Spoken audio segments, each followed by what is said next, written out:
There you go. And we're live. And we're live, baby. Yeah. Okay. Hello, everybody. Hello, America. Hello, Chicago. Hello, Chicagoland area. Hello, Midwest, and wherever you're tuning in from. Except Wisconsin. Yeah, except Wisconsin. We love Wisconsin. I love cheese curds. No, I do love cheese curds. And good beer. Nice hills. It's nice. There we are. Good to see you guys. Welcome to Hawkwind's Radio Picture Show, where we bring in the greatest acts of the Midwest and anything that blows in off of Lake Michigan. As always, my name is Jack Dwyer. And I'm Jay Smooth. It's great to have you guys on board this Wednesday. Happy Wednesday. It's a warm Wednesday for a late October day. It's called global warming, son. Yeah. Thanks, global warming. Although we do like the polar bears. Keep them around. Well, global warming is going to kill them. Well, who else is going to sell all those ices, Jay? You know, we got to keep them around for a little while. They're not swimmable creatures. They need ground and ice to live on. Do you remember the Coca-Cola commercials with the polar bears? Oh yeah, it was a Jim Henson puppet. It was a Jim Really? Henson puppet. Yeah, it was Jim Henson's son that did it. Actually, shit. He had the polar bear and that big hand. That's cool. Yeah, I didn't know that. Oh, you didn't know that? No. Yeah, no, and they used it for Mighty Ducks 2, where they played in the Olympics. Is a great puppet. It's a very good puppet. How's your week been, brother? You just got back from Nashville. Oh, yeah. Nashville was it was dope, man. When I didn't believe that people would go there just for like the music aspect of it, but fuck, dude. Every bar and every corner within like a block away, within like a couple of feet away from each other had a band playing. And a lot of those buildings had like not just one floor, but like multiple floors in which you can find multiple bands playing at the same time. And for $20, they'll play any song you want. Did you take anyone up on that offer? No. If I you was having weren't- way too much fun just listening to everybody. I mean, they were playing all the good covers too, bro. Yeah. It's a great place for music, man. I heard Zombie by the Cranberries like 20 times. You say that like it's a bad thing. That's a great thing. I feel like one of the requirements to play anywhere in Nashville is you have to know the Cranberry by the Zombies. Oh, of course. Zombie. Hey, real quick, we're not picking anything up on our cans. Notice I'm saying the word cans, kids. That's a slang term in radio for It's probably low over there. your because you guys are headphones. picking up here. Are and we? You guys remember when you can hear me earlier there? No, we're all the way up, brother. Everything's up here, Oh, and I guess this might be a canless episode. you can hear you right over there. Can we? Can you guys hear us out there? If you're tuning in, leave us a comment. Let us know that you're tuning in. We'd love to hear from you guys. If you got a comment, if you got a question for me, Jay, or our guest Wilhelm Duke tonight, please let us know. Drop a comment down below. We'd love to hear from you guys. Unless, again, of course, you're from Green Bay, Wisconsin, then just keep your comments to yourself. But no, man, that's great. I'm glad you had a good time. It's really a cool experience out in Nashville. You know, anytime I go to any city, I love doing the double-decker buses or any sort of trolley service to get around, see what the history is like within the city, what makes the city unique in its own. And Nashville has one of the coolest that I've ever been on. I went on the Old Town Trolley tours. There's a big Johnny Cash face up on the side of my trolley when I went around it. And it was great. They took you to the Parthenon. They took you to like up and down Broadway. And it's cool because they have videos in there too. So you can actually like see performances going on. And it's super fun. Nashville's such a great city. I'm thoroughly impressed every time I'm there. It's clean. It was it's good, nice. It's fun. You see like a lot of cool street art and stuff. It's a really beautiful city. I was on the rooftop, man, just looking down, and the amount of people that were just out, and the fact that it was just Halloween weekend or whatever, everybody was just dressed up and shit. Yeah. It was dope. It's a place for dressing up for sure. You know, you see a lot of bachelorette parties out there. I like saying that word, bachelorette. Bachelor Eddie. Because it can go one Who's of Eddie? two ways. Exactly. It's bachelorette like, Samantha, I sucked your dad's dick. Or it's like Bachelorette, where it's like, hey, I'm Eddie, I'm a bachelor. Hey, it's a lot of macho bravado going up and down Broadway, which is a beautiful thing. It's a lot of fun out there. Did you have a favorite bar when you were out there? I don't remember what it was called, but it was the only. I don't remember what it was called, man. Well, yeah, it sounds like you had a good time on Broadway then, baby. What about Kid Rocks? Did you check out Kid Rocks? Yeah, they were pretty cool too, man. American Badass. That's pretty sweet. That was actually the first place I went into, man. Oh, yeah? Yeah, 5 stories, bro. Fuck, dude. It's crazy. That's a lot. Kid Rock, what a guy. What a guy. No, it was cool, man. Like, I was hanging out for, like, one song, then I went upstairs to check out another song from another band, and I went upstairs to check out another song from another band. It was fucking dope. Sweet. Well, you know, dude, you were saying this before we started the show that we got to make a boys trip out there, and we definitely should. You know, if anyone out there is listening, hey, give us some good recommendations on things to do in Nashville. I think it would be fun to have a couple of Chicago guys out there, some man on the street stuff, having some fun, mixing and mingling with the people, hearing some good music. Oh, yeah. So let us know, especially you guys are listening, leave a comment down below. Let us know a good place to go. We should do that sometime. It's honestly, it's not a bad drive from Chicago to Nashville. Is maybe like 7-8 hours. I was gonna say we did it in like 7-ish. Depends how fast you drive. That's how. Right? That's because we stopped a bunch too. Right. There's a lot to see in Tennessee for sure. Yeah. I really want to go to Dollywood. So if we go, I'm sorry, bro, but if we make a bros trip, I'm dragging you to Dollywood. Bro. We're gonna have to. I mean, she's really America's sweetheart. Fuck Ryan Seacrest. I'll say that online. Fuck Ryan Seacrest. Dolly Parton is America's true sweetheart. Shots fired. That's good, man. I'm glad you had a fun trip. Yeah, man. How about you, bro? What'd you do this week? Dude, I had a busy week. I had a very busy week. Every Halloween, I always perform and help build this big fundraising Halloween party that's called Illumination. It's the largest Halloween party in Chicago. It's like the biggest fundraising Halloween party for that matter. This year, we raised $1.2 million. So, yeah, hey, kudos to that. Partying with a cause, which is always super fun. I rode the electric bathtub with Cabinet of Curiosity and Electric bathtub. What the fuck? Y'all check out my Instagram. I'm doing some cool shit. I don't need fucking followers or anything. I'm just having fun on my own, and I know I'm making people happy. Yeah, Damn if it. you want, hey, I do some fun stuff. No, but I had a really fun time. I did that. The party was incredible. There was shout out to DJ Kofresi. He's a really cool dude. I got to hang out with him for a bit. He was the big DJ for the night. And shout out to Sean Clark of Clayco Foundation, and especially our boy, you know, our guy Frank Maugeri. He hooked me up with Good all man. that. Really great guy. He's had me on board for this for 7 years now.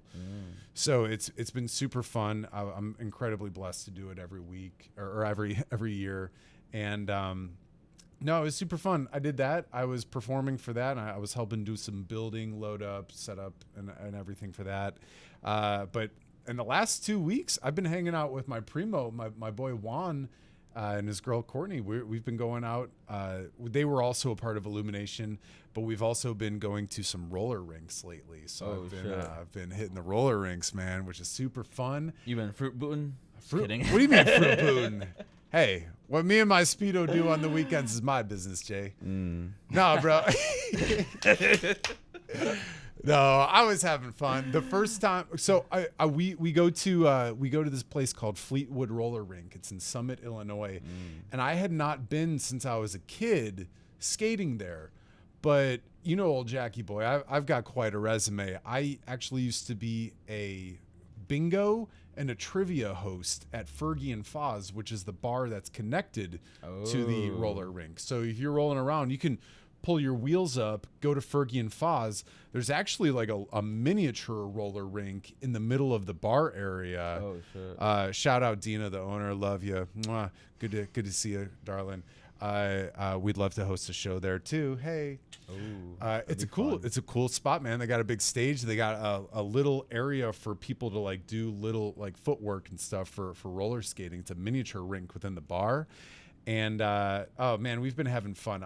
But I haven't been back there since I was a bingo trivia host with those guys, and it's been fun. My buddy Juan's been pulling me out of my comfort zone. We've been going to the roller rink. They go. I'm with a group of friends that go every Tuesday, and it's been a blast, man. It's been super fun. We go. They go every Tuesday. The last 2 times I went with them, I dressed up. The first time I was dressed up as Elvis. Oh yeah. And I love being fucking Elvis on skates. It's super fun. What's your best Elvis impression? Well, Jay, I think I got get a little prepared for that. I don't know. You just been back from Nashville, my friend. So I don't know if I can give the king all his glory, if you will. Glory, glory, hallelujah. Ha! Oh yeah. That was great. Hey, is it hot in here or is it just me? It's me. I think you made it hot in here. I'm sweating. I'm sweating at these roller skating rinks, though, bro. It's a really great form of cardio. So I dressed as Elvis the last week I went there, and then yesterday I was Superman. And if you've never roller skated in a cape, 10 out of 10 suggested, baby. I was gonna say, if you've never heard of Superman, Everyone knows Superman. what's your best Superman impression?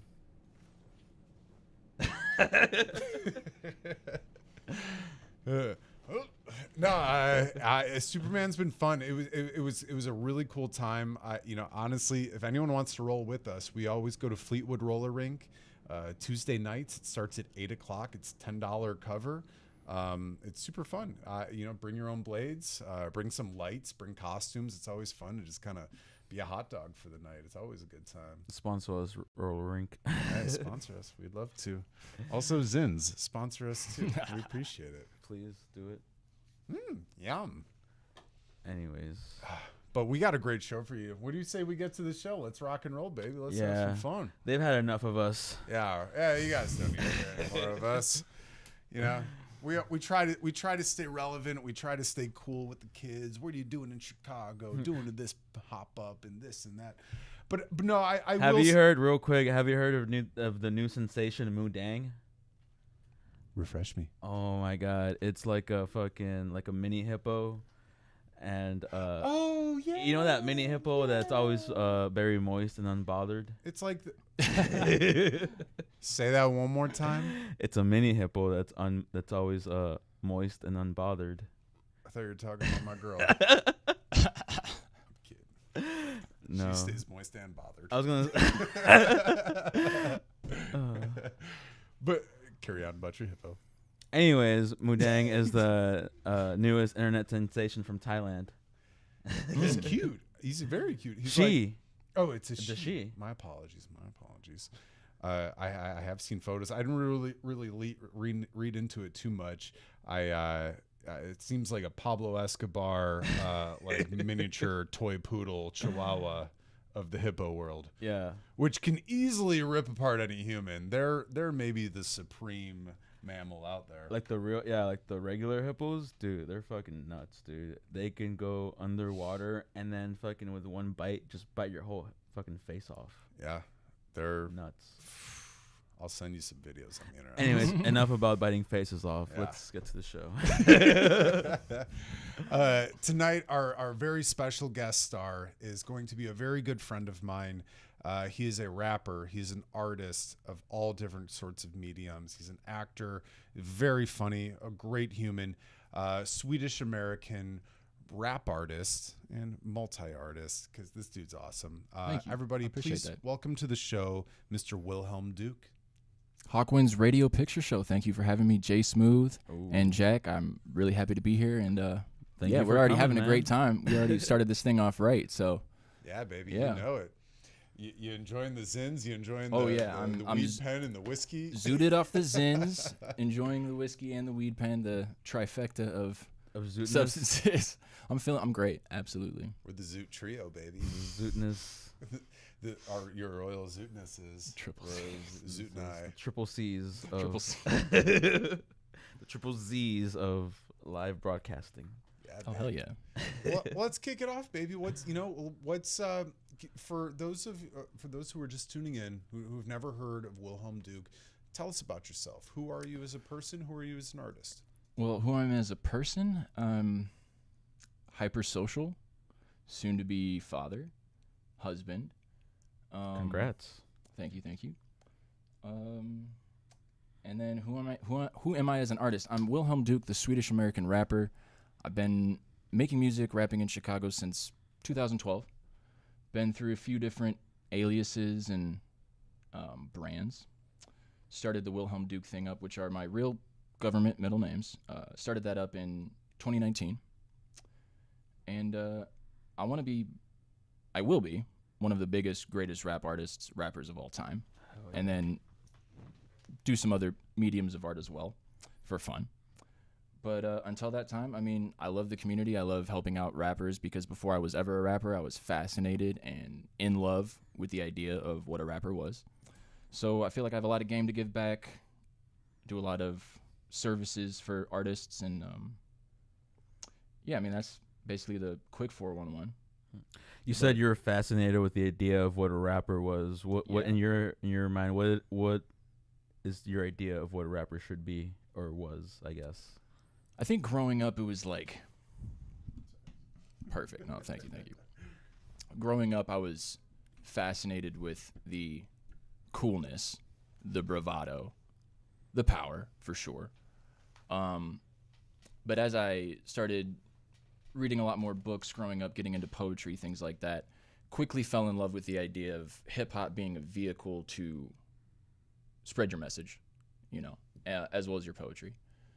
But I think as I've gotten older, like, because I'm 31 now, I think my idea of what a rapper should be is kind of, I mean, I'm an MC. I like to hold that ideal true when it comes to the fundamentals of hip-hop, being an MC. But in terms of what a rapper should be, I mean, I've gotten a lot more less traditional and conservative about that and more open-minded. I think when I was younger, I was very against certain genre expressions of hip-hop and kind of very narrow-minded. So now I'm really open-minded, and I listen to a lot more probably than I ever did in my early 20s when I was just focused on, like, these are my favorite rappers. I'm going to rap like this, which I still do. But, yeah. That's cool. So what's the difference between an MC and a rapper for those of us who don't know? So an MC is someone that will always rap live over their instrumentals as opposed to just performing over their actual mastered track. That's like one of the main things that is a huge hot topic right now in hip-hop is a lot of the younger cats are coming up and they're doing these performances where the full song that you will hear on the album or on Spotify is playing behind them. And they're more or less doing some Milli Vanilli type of lip syncing. Shouts out Milli Vanilli though. They were told, they were forced to lip sync, by the way. But oh shit. Yeah, MCs will always more or less be pretty lyrical, and they'll be rapping a cappella with the instrumental playing behind them. But more so than that, if you're an MC, you also study the other aspects of hip hop like DJing, graffiti, b-boying, and then knowledge, entrepreneurship, business, things of that nature. Because hip-hop is very much so about building a brand. And you want to be successful in music if you take it this serious, as seriously as I do. If it's a hobby for you, that's another thing. But yeah. So take us back, man. Where are you originally from and what got you into music? Omaha, Nebraska. Omaha, Nebraska. Born and raised, 93 to 2012. Go Skurs. Oh, sorry. Go Skurs. 93 to 2012, Omaha, Nebraska. Moved to Chicago in 2012. Took 5 years to get through undergrad. Went to Columbia College, Chicago. Shout out. Right. But yeah, my first rap name was Grizzly Adams. Adams spelled ATOM with a $sign. Adams. It was a way of flipping some more or less bullying and hazing back in early days of high school when I was on the basketball team. Were you a nerd in high school? Oh, very much. Yeah, nerd and athlete, but... What clique were you a part of? You were a nerd and athlete, you said? Honestly, I wasn't, and I think that's a great question. Not really part of any clique. I think that's maybe why it was a tumultuous 4 years, and college was like a much better experience. Yeah. But no, I really tried to get along with I really loved indie rock music at the time, so I was trying to hang out with the hipsters, but I was also on the basketball team. So, and then lunch tables were an entirely different thing, like who you ate with at lunch. That was like, my lunch table was its own clique in of itself. But basically, you know, senior year, I quit basketball and I say I'm going to rap, which was quite a shock to a lot of people at the time. I think a lot of people were like, oh, you're just on drugs or something, because, like, why would anybody do that, I guess. Were you on drugs? I was smoking a lot of pot, which I still am. But, you know, 12, 14, what is it? 12 years later,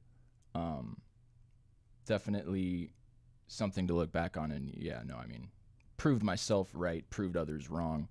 You can get pretty far in life out of spite, but then at a certain point, you got to let that go and really find what first drew you to what you were doing. So what did first draw you to what you were doing? Do you remember your first musical experience? My first musical experience. Wow. No, I don't know my first musical experience. I remember being 7, and my grandparents had like a little tape recorder thing where you could have something play, and it was like a microphone attached. Okay. So I think that might have been like my earliest emceeing, so to speak. But that wasn't like my first musical experience, so I really don't know. But, you know, clarinet and saxophone in middle school, band, jazz band or vocal jazz in high school, a cappella choir in high school. So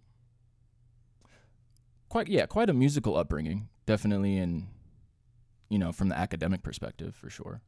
Is that something you kind of found upon yourself, or is that something your parents introduced you to, or? No, my parents definitely pushed me into acting and music at a young age. I was in Camp Shakespeare every summer from age 6 till 15 once I got into high school, and then I'm like really kind of buckled down on basketball. So my parents weren't like the sporty athletic type. So the basketball drive was definitely like myself. Like that was my love for sure. Although my grandfather definitely was a big sports guy. These are great questions, though. Thank you. You got me like already rolling on a rant. We're proud of it. We do our homework. But where does your trauma stem from? Just kidding. We'll get to that later. We definitely. But no, I mean, I think hip hop, because I was one of the only white guys all the time on the basketball team. Fell in love with like Wu-Tang Clan, Jay-Z, T.I. at an early age, and then later like Wiz Khalifa, Kid Cudi. And then once I really started rapping at age 19, then I started doing my homework and going back through catalogs of, you know, other hip hop I thought I should know, and I still do that to this day. But classically trained singer, so I like to put some singing in some of my hip hop records. When you were playing basketball and you said you were the only white kid there, did you ever get any like shit for like being the only white kid playing basketball? Not so much. What about when? But I mean, every now and then. Most of the time, though, it was pretty cool, honestly. But every now and then, yeah, I mean.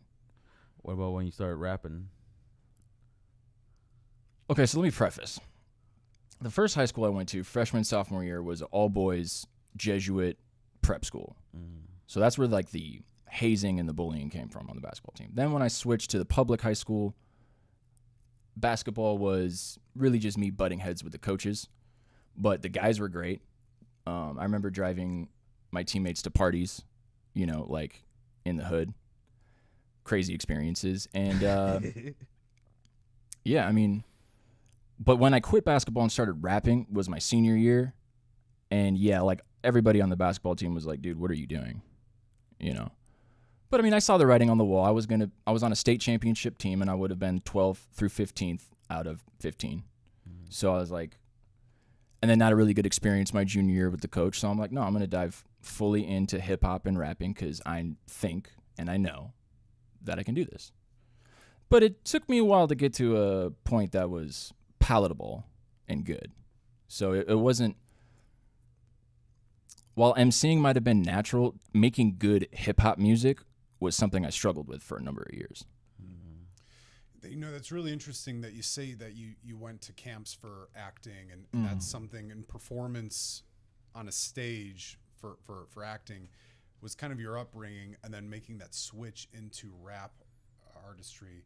You know, I'm a big fan of Kanye West, and one of my favorite facts about him is that his mother was an English teacher. Donda West was an English teacher over in Oak Lawn, or Richards High School, and that had a large part to do with his lyricism and everything. I was hoping maybe you can elaborate a little bit more on maybe how that helped you. Oh yeah, I mean, so mother is also an English teacher, but she was the one that forced me into acting camp at 6 years old, which was, I remember my first year being 6, so scared and nervous because all the kids were 7, 8, 9. You know, I mean, there were separate age groups for like middle school and high school, but 6 through like 10 or whatever. But I think being forced, which was a good thing, like it's not something like, oh, my mom forced me into acting and I hate it. No, like she forced me into acting and it's something I fell in love with for sure. But pretty soon I got some leads and a lot of lines, like 11, 12, 13, 14, right? And I think having to memorize so many Shakespearean iambic pentameter really helped add to being able to just memorize all of my own lyrics so fluidly and quickly. And then that helped me become a speed rapper and a fast rapper because it just, the memorization, that's like one of my best skills, I think, is just memorizing lines. So. Do you ever get compared to like Eminem or anything? Oh, all the time. Yeah, any white rapper. Yeah. Oh, for sure. I mean, even when I was working for Twista, I remember one time I was in the studio with him and his DJ came in and he was like, "Oh, dude, that was really dope the other. Like you were like Eminem," and then Twista was like, "Well, that's like kind of a backhanded compliment," you know what I mean? Because you don't want to be right. It was like, yeah, every white rapper's like, yeah, Eminem, but at the same time, there can only be one Eminem. You know, so you really gotta find your own distinction, your own identity in hip hop for sure. What do you think is your distinction? So like, because I notice a lot of like rappers try to rap really fast and stuff. Or what do you think your thing is that you bring to the rap community? That's a great question. What do I bring to the rap community in terms of like value or in terms of like being different? Both? Okay. I would say both. And you also, on your questionnaire form, you were talking about performance theory, you know, of treating things as my God, yeah. If you can elaborate on that as well. Very good questions. I think being a white rapper is like, yeah, you'll differentiate yourself a little bit just being a white rapper in hip hop for sure. And that can definitely help your career. Like, let's be honest and real. Like, if you're Caucasian in hip hop, that can definitely skyrocket you places quicker. You know what I mean? Yeah, it's definitely something you want to check out at some point. Yeah. Well, and just be transparent about it. Yeah. You know what I mean? But for me, branding myself as the Swedish American rapper because my father is from another country and I'm half Swedish, I think has really helped me connect more to my roots and bring something different to the hip hop table and genre as a white rapper. Because I call myself the Swedish American rapper, and that's why I'm always wearing blues and yellows and stuff like that. Sense. But in terms of value and performance theory, performances have gotten so watered down, and not just in hip hop. Like I feel like in other genres as well. That's why I can be very heavy on like being an MC and true to the art form, and not just letting your record play behind you and, you know, jumping up and down and turning up, which is fine. You know, you can bring out a lot of people to a show and you can perform that style and everybody can have a great time. But then when you see everybody in the craft starting to do that and in the industry, and there's so few true, real, traditional MCs left at a high level that are bringing out 300, 400, 500 at a show, you start to wonder, like, well, what is the value of the performance that they're actually giving the fans if they're just listening to the record played the same way that they would hear it anywhere else, pretty much. And then the artist is just, you know, turning up. But as someone that was very much so into acting when I was growing up, I think as an MC, you should utilize the full amount of the stage. You should work on your breath control. And I mean, I like to challenge myself as a speed rapper, fast rapper, so breath control is definitely very crucial. But interacting with the crowd, eye contact, you know, telling your narrative, relating a story. There's so many different things that you can do, and I feel like you can always get better at and see other high-level performers learn something from them. Yeah.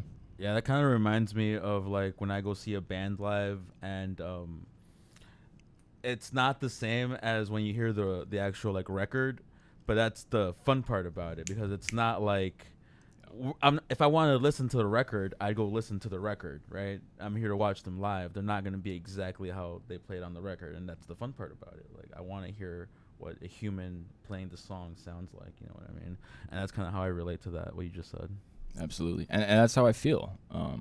Although I can still respect and enjoy if it's not like that. But, Right. you know, I got to definitely be honest as an artist how I feel about that aspect of the craft, I think. You know, especially on platforms like this. True. You know, we value honesty here over anything else. Fuck yeah. You know, I was hoping maybe you could talk a little bit more about your Swedish ancestry. Sure. How do you bring that into your entertainment realm? Well, it was really cool. 2 years ago, I released an EP called Swedish Pancakes. Oh, nice. Which are... I love Swedish pancakes. Wait. What? Bro, what, you don't know Swedish pancakes? What the fuck is a Swedish So, pancake? a Swedish pancake is more or less a really, really thin French crepe, sort of. Like if you've had French crepes. So it's a crepe but thinner? It's a crepe but thinner. They're like baby pancakes. How do you... What? Okay. They're really... It's a crazy recipe. I wish I could say off the top of my head, but I can't because I don't know it memorized like that. But I also featured a Swedish rapper who actually was living about a mile from where my dad's childhood home is in Eskilstuna, which is Swedish for St. Eskil's town, Eskilstuna. So his name is Exercise, and he's definitely like influenced by, you know, like the Eminem, Jay-Z era for sure. And he's super dope, really fire. But check out the song Metro Grit on Swedish Pancakes. And then also, I'm still figuring out how to talk about my Swedish ancestry and history in kind of a little bit more like a storytelling way in my hip-hop music. One thing that I think is really, really cool, because I know that Sweden gets flack historically for being quite neutral in World War II, right? Which is fair. Absolutely. Stay neutral. Now, my last name is Augesen, which is Agesen, and that means son of Augie. And Augie means the... Augie actually is a Swedish word to describe the astral plane, which is really bizarre. But that's off topic. Anyways, there was a core of Augesens called the Core Augesens, and they were literally off the shores of Denmark and Sweden, hunting and fighting Nazis and trying to save Jews. And besides the Core Augesens, there was also my great-grandfather, Wilhelm Augesen, who started a few businesses when him and his family moved from Denmark to Sweden years and years before World War II. I think even maybe before World War I broke out. But he paid for Danish fishermen to smuggle Jewish people, 4,000 of them, across the channel from Denmark to Sweden. Whoa. So I have a company, which is my record label now, called the Core Augesen Records. But I'm very, I don't know if proud or pride is the right word to use, because I wasn't part of any of the humanitarian things that they were doing. But it's definitely something I want to figure out how to talk about more and kind of relate that into my hip-hop music, because I think it's a fascinating story, and I think it's, you know, with what's going on right now, it's quite relevant, you know, with all the xenophobia and racism and things of that nature. So, yeah. And, you know, I'll say this from one white dude to another white dude. I think so many people label, black, white, brown, this, that. I think a lot of white people are starting these days, correct me if I'm wrong, but I don't think I'm wrong, that a lot of people are getting a little out of touch with their own ancestry. Like, if you're labeled as white, you're just a white guy. And I think it is important for people to tune into that ancestry and tell the story of where you came from. You know what I mean? don't be labeled under one umbrella. I think that would be really cool. You should maybe speak about that. A historical rap would be really cool. Hell, dude, even a Viking rap would be fucking. Oh sweet. yeah, for sure. I mean, you're a tall glass of water, baby. You're 6'4", 6'5". 6'6", but I hunch. Baby. But 6'4", no, 6'6", motherfucker. with and shoes have always been very difficult for me. But shout out Kyle Johnson for always keeping my shoe game up there. So. Hey. Bet your girl climbs you like a tree. Bro, I bet you'd make a killer Viking album. You know what I mean? Like a cool. You're giving me Viking ideas right song. off. Yeah. No, I've definitely the Viking thing is definitely something I've thought about. I have not executed yet. So thank you for bringing that up. I definitely need to. Let's collab, baby. Yeah. Well, if you want to play a Viking. Bro, I'll play a Viking. I don't Let's think I'm go. a tough Viking. I'm maybe one of like the archer Vikings who's like a woodworker and then just fucking sat in the distance and like curled his hair. But that's here nor there. I didn't get the tall jeans like you did, bro. And I think that's what's funny. When I first met you, we were on set for a film, and I had like I Facebook stalked you a little bit. I saw you were a part of the thing, and I was like, oh, a Swedish American rapper. My mom is Swedish. My mom's like super Swedish. Oh So hell I was yeah. like- Okay. I remember I don't know if you told me that. Yeah, I was like, do you guys sing Yamo Deliva to each other? And it's Oh, that yeah, I remember- Swedish okay. Happy birthday. We're in the middle of a bathroom getting changed. It was but no, man, I think it's important to talk about your culture, to talk about your background, because not every white person is the same. You know, people are Swedish American, Irish American, American American. You know, it's an important thing to talk about. Yeah, and I mean, not everybody has access to their past, and if you don't, that's fine. But if you do have access to it, yeah, I mean, why not shed a little light? Yeah, I don't know. Absolutely. So tell us a little bit about your migration to Chicago. When did you move from Nebraska to Chicago? So September 2012 is when I moved in.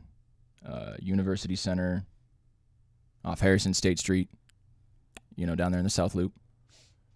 And I never went back really for any summers. So my first summer after freshman year stayed, and I have not been back to Omaha for any elongated period of time, besides holidays and whatnot, spending like a week out there. But shouts out to the O, but sometimes you have a conflicted relationship with home.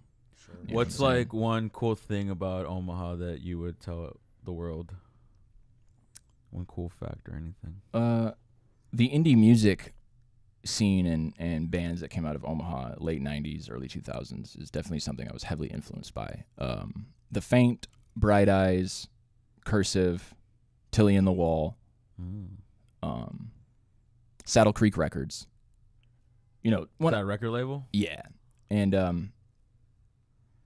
definitely back in the day, I used to fantasize about like being on Saddle Creek Records, with all these like, but no, indie music in that regard, like if I could put out a project like any of those bands that I just mentioned, that would be great, one day. But, no, hip hop is definitely, the thing that is what I am capable.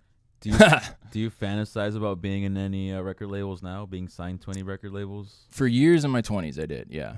For, Strange Music, Tech Nine's record label, for sure. Yeah, for sure.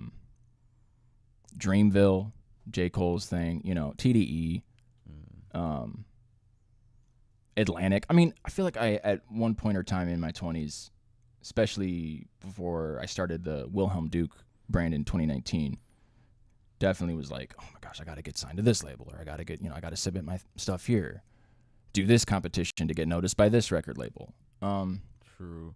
And you say you were working with Twista at some point? So yeah, in 2022, I got to work as a personal assistant for Twista, which is also my favorite rapper, and that was like still like one of the like highlight of my career, like dream come true. Like I accomplished my dream. I got to work for my favorite rapper. Like, Yeah, man, talking about like speed rap, that dude can fucking rap fast. The bro. fastest, and I would say the godfather of the style, although I don't think he would say that or admit that, but he was definitely one of the godfathers. One of the the style. yeah. If I would, maybe if not the first, but one of the first three. A Mount Rushmore of speed rapping, Sure. Definitely Twista for sure, somewhere on there for sure. Did he ever bust out his ventriloquist puppets? Yeah. when you were there? Oh yeah. He. That's Oh incredible yeah. that he Yeah. does He's that. actually insane as a ventriloquist, and when he before he got his Twista, what's the word? Do I say dummy? Yeah, you could say, as long as Puppet? you're not calling me a dummy. Before Twista got his puppet, right? He was just using one of these. It was just like a little man with black hair with the, what's it called?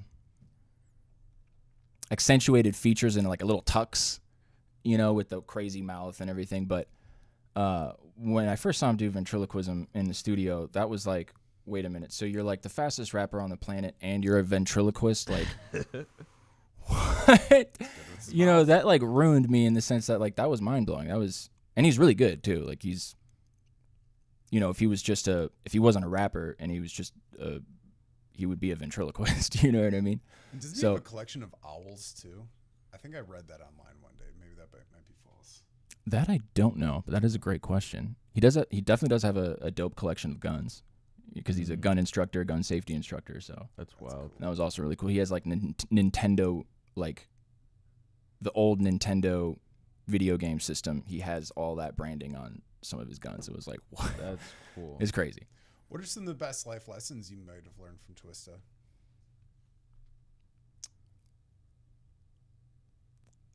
That's a great question. Or skill lessons? No.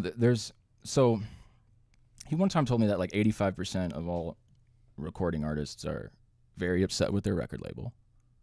And I can see that. That's more or less just like something that might never go away, But Twista was very into the idea of like simulation theory and the Matrix and, like everything is a box, like what's on the TV, like you're driving in your car, it's a box. You're in your house, that's a box. Like you're on your phone, that's a box. When he told me that was like, I mean, obviously I grew up on the Matrix. I love them. And what he was telling me wasn't necessarily new to me, but how he framed it and the perspective was new. Yeah. And I was like, okay, definitely gave me a lot to think about. But he's a down-to-earth guy. He's very funny. He's very witty. I honestly had the best times of my life hanging out with Twista and Toxic in the studio. So that's cool. And where was that at? So a few different studios, but the one I mainly went to was in New Lenox. Cool. Oh, I didn't know it was out in New Lenox. That's cool. Yeah. There's a lot of good development out in New Lenox. That's cool. It's really Oh, yeah, it's nice out there. Yeah. Very cool. When you moved to Chicago, how would you describe your experience when you first came here? Did you feel like you spread your wings? Did you have a little bit of time to grow? Was it a little rough, or did you kind of feel like you elevated to a new platform, or how'd you feel about moving? That's a great question. My brother had already been living here for a number of years, so I work for my brother now, so that was definitely always a foundation to call on. But no, acclimating to Chicago was tough. I knew a lot of kids from Omaha that moved to Chicago that couldn't hack it. They ended up moving back. A lot of times it was because they felt it was difficult integrating into social scenes and feeling like they were as important maybe or as popular or as having enough of a social experience back home in Omaha, right? But I want to say 2013, 2014, I don't know. Like, I feel like Chicago has always had its challenges for myself. But in terms of spreading my wings when I first got to college, looking back, I feel like there was definitely some things that I didn't do that would have been good to get out there more and spread your wings. Because it's also crazy. I mean, I moved to Chicago and ended up rooming with my best friend at the time, who I ended up in a hip-hop duo for like 5-6 years. Nice. What was it called? Bombay Boys. Bombay Boys. With a Z. The Z. So we were pretty crazy. We'd go to a lot of parties with Bombay Sapphire Gin, and we would rap fast at the time and then get everybody drunk, including ourselves.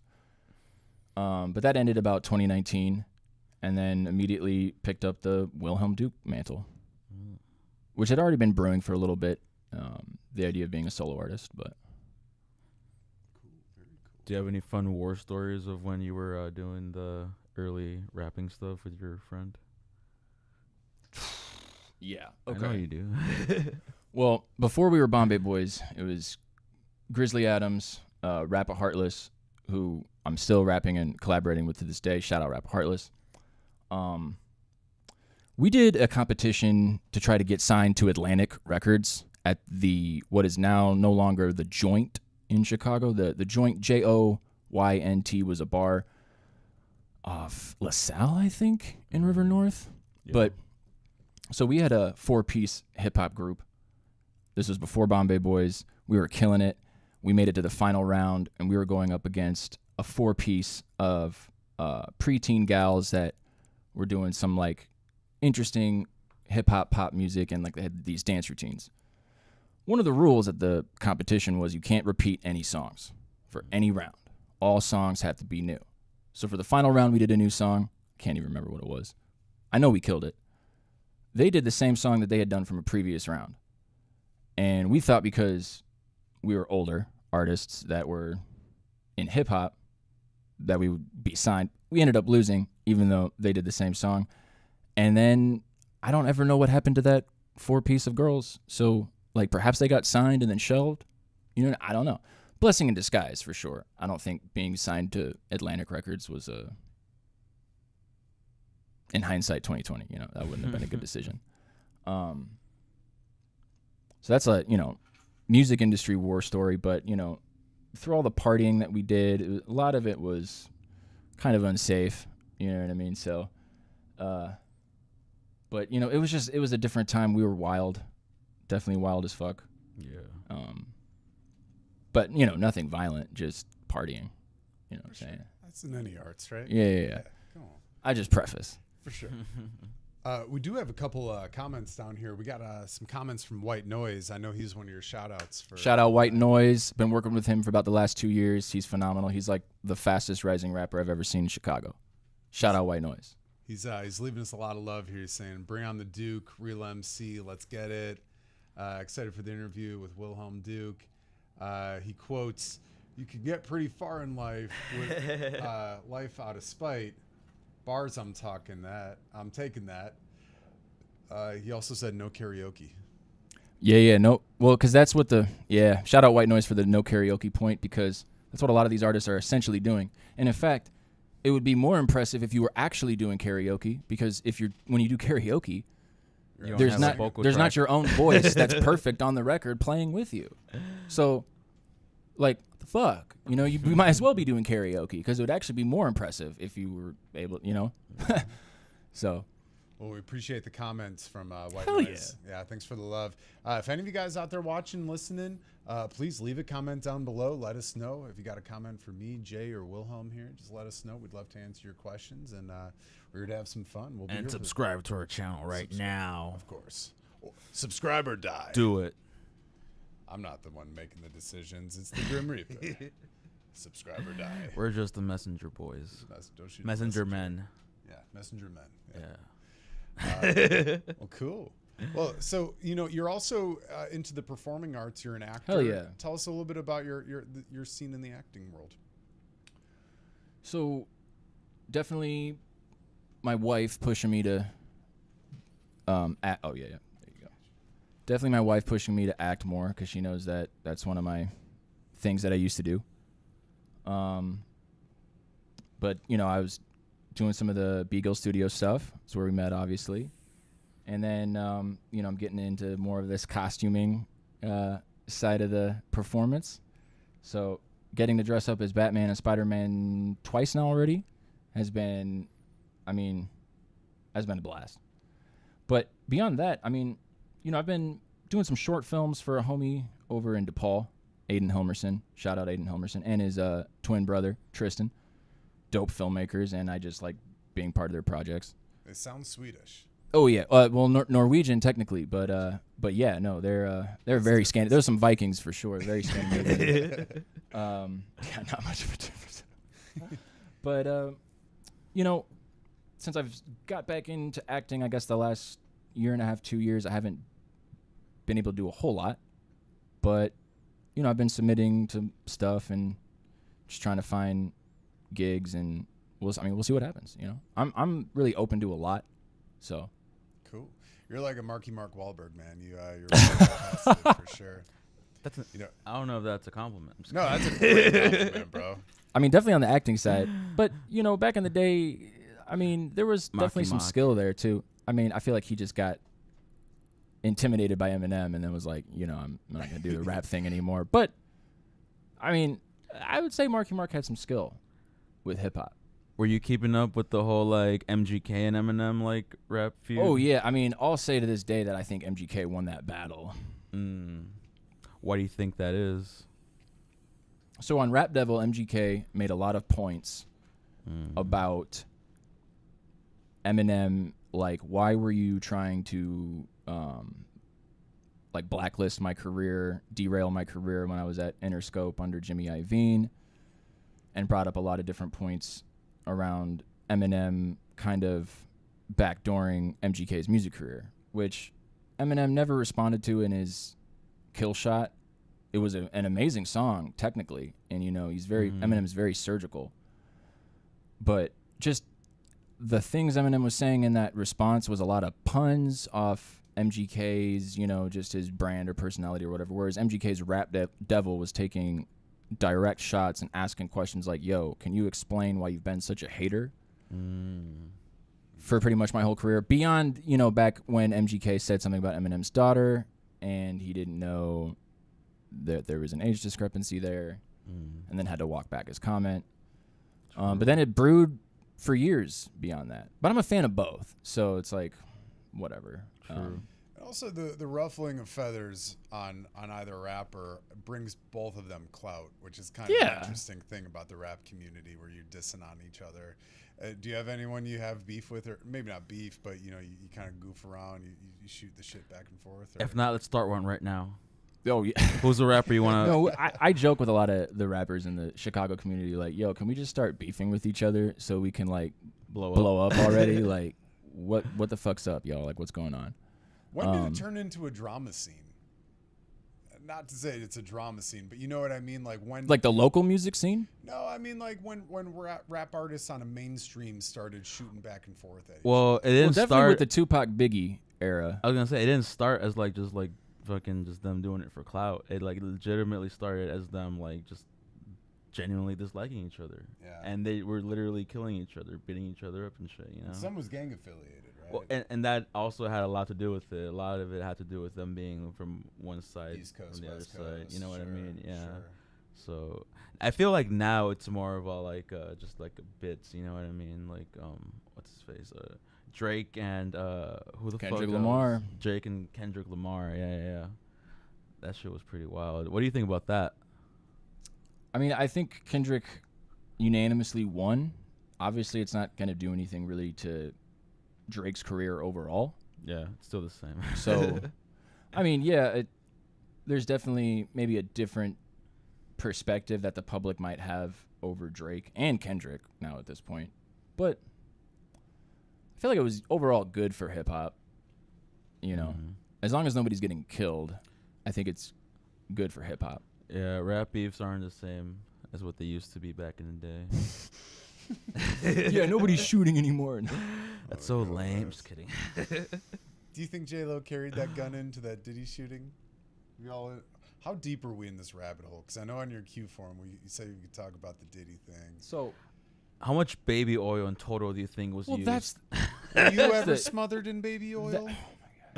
All right, you're signed to a record label that's owned by Diddy. You get everything that you want in your contract, but it's owned by Diddy. Yes or no? I mean, no.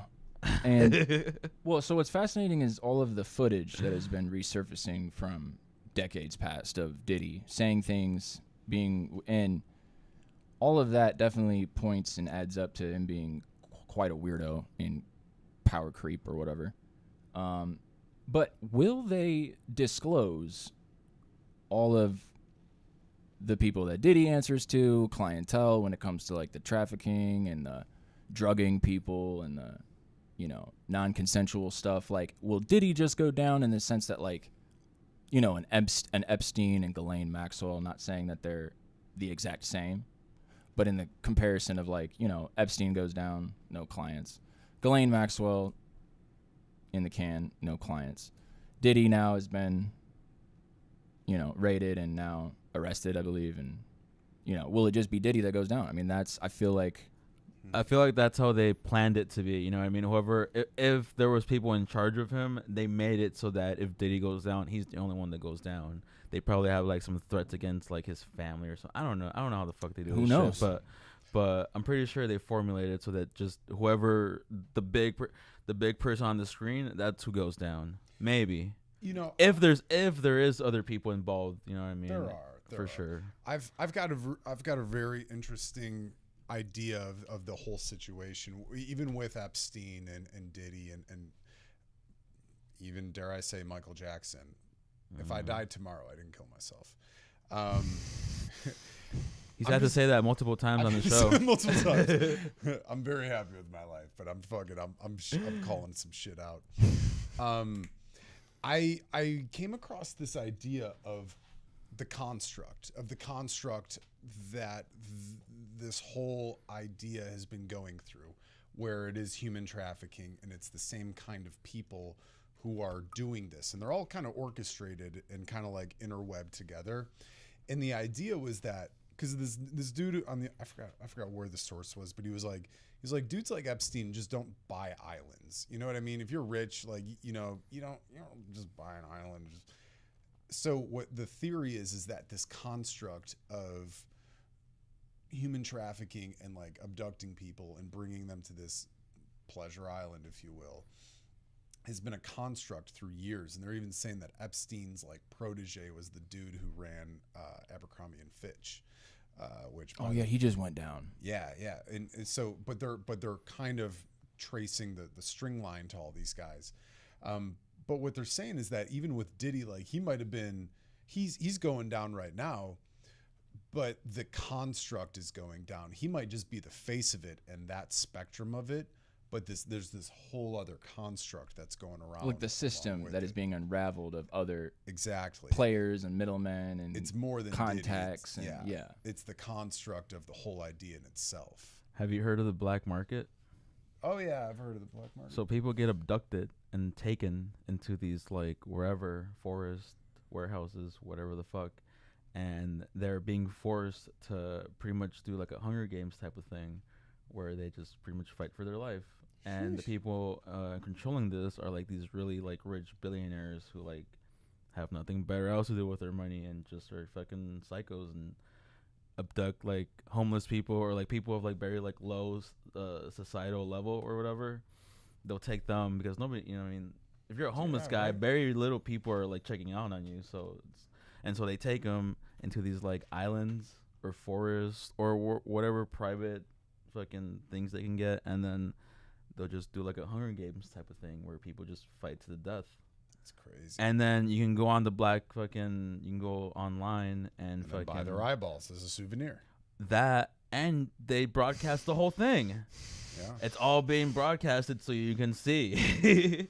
I didn't know about the broadcasting. I've heard of that theory. It's they like made some films about that. The Hunt, with Betty Gilpin, and the Zoe Kravitz Channing Tatum film that just came out.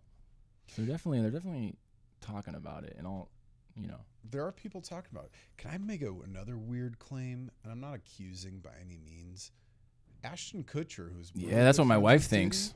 He's been awfully quiet. Yeah, and he did start an anti-human trafficking thing like a few years ago, Do you which think that was a guilt thing. That might have been. He knew what was going on. He's like this isn't right. I gotta fix it. What's like a smoke screen or a. There was a show where Ashton Kutcher, and this was way before they started the whole Diddy thing, where Ashton Kutcher was he was at an interview where he was asked a question about like, apparently Diddy parties were like a thing that people had known about already for a long time, but they just known about the fact that it was like something crazy, like there's crazy things happening at Diddy's house, but they didn't know exactly to the extent of what was going on. Consent forms, you can't talk about it. Right? Exactly. Yeah. And so people would like fucking so Ashton Kutcher was asked a question, oh well, Diddy parties is a fun topic to talk about, can you tell us any Diddy stories? And this was before, and his response was all like, oh well, I have this story, and then he went quiet for a second. He's like, never mind, I can't tell that one. He's like, wait, hold on, I got this. No, I can't tell that one either. And then like, no, I can't name this person. And then he just went on like that. And this was before the whole Diddy thing was even happening. Like, they didn't even know that he was going down. And then they just fucking, you know what I mean? That happened, and that kind of reinforces, like, wait, there was weird shit for sure going on at fucking Diddy's house. But it's like that thing you were saying earlier, Wilhelm, of like, you know, in anything, in any artist format or even professional format, how much do you keep quiet before it hurts you? You know what I mean? Like, to an extent, sometimes you just got to keep your fucking mouth shut and keep cutting that paycheck. Yeah. Oh yeah. What's that dude from One Republic or whatever the fuck who just died? Something Payne? The dude from One Direction. One Direction, yeah. That's weird. Oh yeah, his death was weird. He like fell from like the fucking 3rd floor or something. I heard he was all coked out before that. Maybe, but apparently he had also been like involved in like the Diddy stuff and was like talking like a lot apparently about it. Yeah. Recently, and then all of a sudden he just died from like falling off the 3rd floor, which I mean, I don't know, man. Maybe he might have been off the coke, but I mean, I've done cocaine. I've never wanted to throw myself off the 3rd floor. Yeah. Might have knew the jig was up. I don't know. I think it's a weird time in the artist world, because I think a lot of things are going to start coming to light, which I think in another way is maybe kind of a good thing, that, you know, YouTube and social media is bringing a lot of other artists to this platform, where a lot of the guys we idolized might not have been such great guys after all, you know? Oh yeah. I think a lot of people are coming to the conclusion they don't want to, especially if you're an artist trying to get to a high level, you don't really want to be around a lot of these people. Seriously. Yeah. Yeah, man. You guys hear the whole like and I don't know exactly the specifics, but like the whole iCarly thing. There was like, I forgot what the fuck. Dan Schneider. Yeah. Dude, I watched that whole documentary. Oh, weird. that was disturbing. I called my dad crying after. I was like, I love you. That was fucked up. Dude, man, fucking.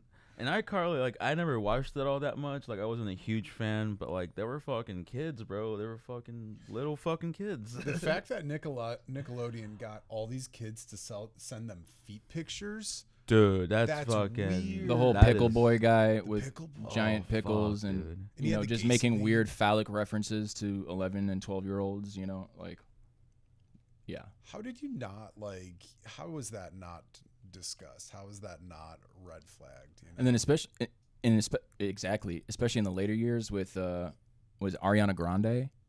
Some of her shows or whatever was just like literal weird sensual porn, where it was like she would like fall over and then you'd Choke see like her foot, and You choke a potato. She was like jerking off a potato in that it's one. weird things that it's like, yo, this is like adult comedy or comedy for adults, or not even though, because like the way it's being presented is even not like, you know what I mean? Yeah. It's just creepy all around. I mean, it's not even.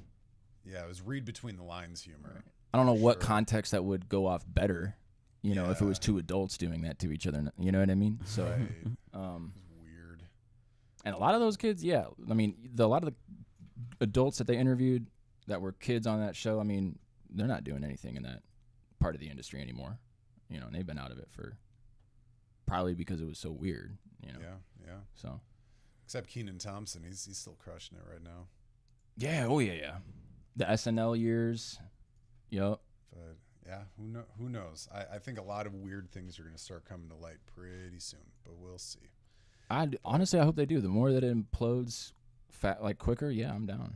I'm indie, so Tear down the construct. yeah. Tear down the construct. That's what we're here for, man. It's a good thing. Are we good?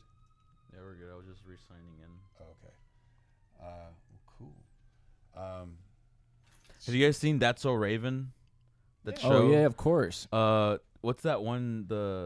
Not the brother, but Orlando Brown. Yeah, he's so funny, and he had some Diddy stories. I was last gonna few say years, he too. had some really wild fucking Diddy stories, and Really? a lot of people Oh yeah, say that he's like fucking crazy or something, bro. I mean, yeah, But he's off and his rocker. he's but- definitely he's fucked up for sure. But like some of the things he says about like, you know, now thinking about it, I'm like, whoa, he was probably telling the truth about like Diddy and shit. You He know? literally one time, and I'll try to imitate it without. He literally one time was like, "Yeah, Diddy, you know, one time Diddy gave me that, you know, that." He just started making all these crazy. Like, yeah, Diddy one time gave me that, and it's like, what? I remember that shit. I remember that interview. It's so crazy. Like, what is going on? Oh fuck, man. I mean, enough childhood trauma is enough to send someone off the fucking deep end. You know what I mean? Absolutely. It's really sad. It's really It is fucked up actually, what they're yeah. doing, these kids. I mean, we make light of it, but Right, absolutely right. it is. No, yeah, they're probably fucked. Right. Bring it to the attention. Bring For it to the sure. attention. So, Wilhelm, tell us a little bit more about your music. You know, what's your number one thing you like to write about? What's your biggest inspiration when you make music? For the longest time, it probably still is. Like, I love conspiracy, and so I'll always try to like code some things that I'm thinking about in my poetry and my writing and my rap. But I love old school beats, boom bap beats, things with female vocal samples, Kanye type production. But I'll rap really over anything that I'm feeling and being inspired by. Kanye type beats. Oh yeah, I mean I'll just like sometimes freestyle just to help get a idea flowing over like a Kanye type beat on YouTube or whatever. But do you write first? Or you just freestyle first? Oh no. The freestyling is not freestyling I just do for practice. It's not really the part of the craft that I really champion or am a master at. I'm definitely a writer first, so I write raps before I even bring them to beats most of the time. Although sometimes I'll listen to a beat and then I'll start writing to the beat. So. Gotcha. Cool. And tell us a little bit about some of your big songs that you have. I know one of your songs, Trauma. You have the other one. I had to look it up on the internet. I felt like such a dumbass. I was like, oh no, you're fine. Some of these were just recent ones that I released. So your new one, copacetic. I was like, Alexa, what does copacetic mean? It's like you have everything lined up in a row. It's a good thing. So yeah, I dropped copacetic yesterday, produced by Bridgie, who I think is out of Croatia. Some producer I found on YouTube. He's pretty dope. I have a few songs by him. Traumas though is a record that I've been pushing heavily, especially relating it to basketball, because kind of what I talk about is my basketball experience and breaking off from that in that song. But also just a song to kind of like, the hook is, yeah, I got some traumas, fuck it. And whether you view that as like toxic masculinity or not coming to grips with emotions or whatever, I just view it as like, keep going. Keep moving, move forward, throw that shit behind you. I just watched a Vince McMahon documentary, and it's like Vince McMahon was not, he's crazy. But one thing he said to me which stuck out was like, take that shit and throw it the fuck behind you and keep going, which doesn't mean not come to grips with what you went through and really processing those emotions. But I think everybody has all sorts of traumas along the spectrum, and I hope when I perform this song live, at least with the hook, I can engage people that way for sure. Oh yeah, I don't think it's like toxic masculinity at all. I feel like some people just gotta like fucking put that in the back end sometimes. Like there's nothing you can do about it. Put it in the back end, just move forward, as much as you can, and handle it as well as you can while you can. But then it shouldn't be like the end all be all type of thing, No, I mean, because at the end of the day, it's a memory, and it's like, right. What can you do with that? Exactly. If it's not, especially if it's one you want to stop thinking about. Exactly. Yeah. You live and you learn from it, And do you think your music is a way for you to kind of escape those traumas then, to write it out, to explain yourself? Escapism, expressionism, self-expression, definitely an escape, definitely like an alchemical release and like transmutation. I was telling my wife, like, I think you're going to stop hearing me talk about this story from high school after this song, which, that's true. Like, it's definitely helped me just get over that completely, which I should have gotten over that years before 30, 31. You know what I mean? But it's definitely escapism. It's definitely fantasy. And it's self-expression for sure. I like that you said escapism. I like that you gave that example of like, well, I'll be over this situation once I write this song, because. And I didn't used to think that way. I thought that was like a weird cathartic way of thinking about songwriting. Especially when artists talk about it. But now I'm like, no, you can actually like get your traumas out on a song. It's kind of funny that you say that, because I literally write music because of that. You know what I mean? Because I play guitar in a band, but like sometimes I like to like write myself. But fire. Like I'll be in like a situation, happy, sad, angry, whatever, and I won't get over that situation until I write a song about it. So like sometimes I'm in the situation and I'm like, this is gonna make a really great song later. Whether it's like happy, sad, angry, whatever the fuck it is. I'm just like, damn. So I'm really glad you said that, because like I always, and same, I didn't think people used to think like that, but I'm like, wait, no, that's how most musicians think. Yeah, I mean, especially in Ritual interviews, you release. hear them talk about it. You know, Mhm. this song I wrote this because of this, and then this is, you know, yeah. So your song Traumas, man, who directed it? Did you like direct the whole thing? What was So my the music wife. video? Well, my wife directed it. I just cut it, and then my wife edited it. Shout out Candace Elise, Candace Augustin, but Candace Elise for the the art brand. Mm. But yeah, so we shot it ourselves, edited ourselves, but it was produced by my guy Tay Rose out in LA, who I actually went to college freshman year at Columbia with. Great guy. Shout out Tay Rose. Shout out But Tay. yeah, he produced this song. Cool, man. We have it pulled up here actually. Do you mind if we show the audience of a few people who's watching Yeah. right now? Please. Let's see it. And this song is right over here.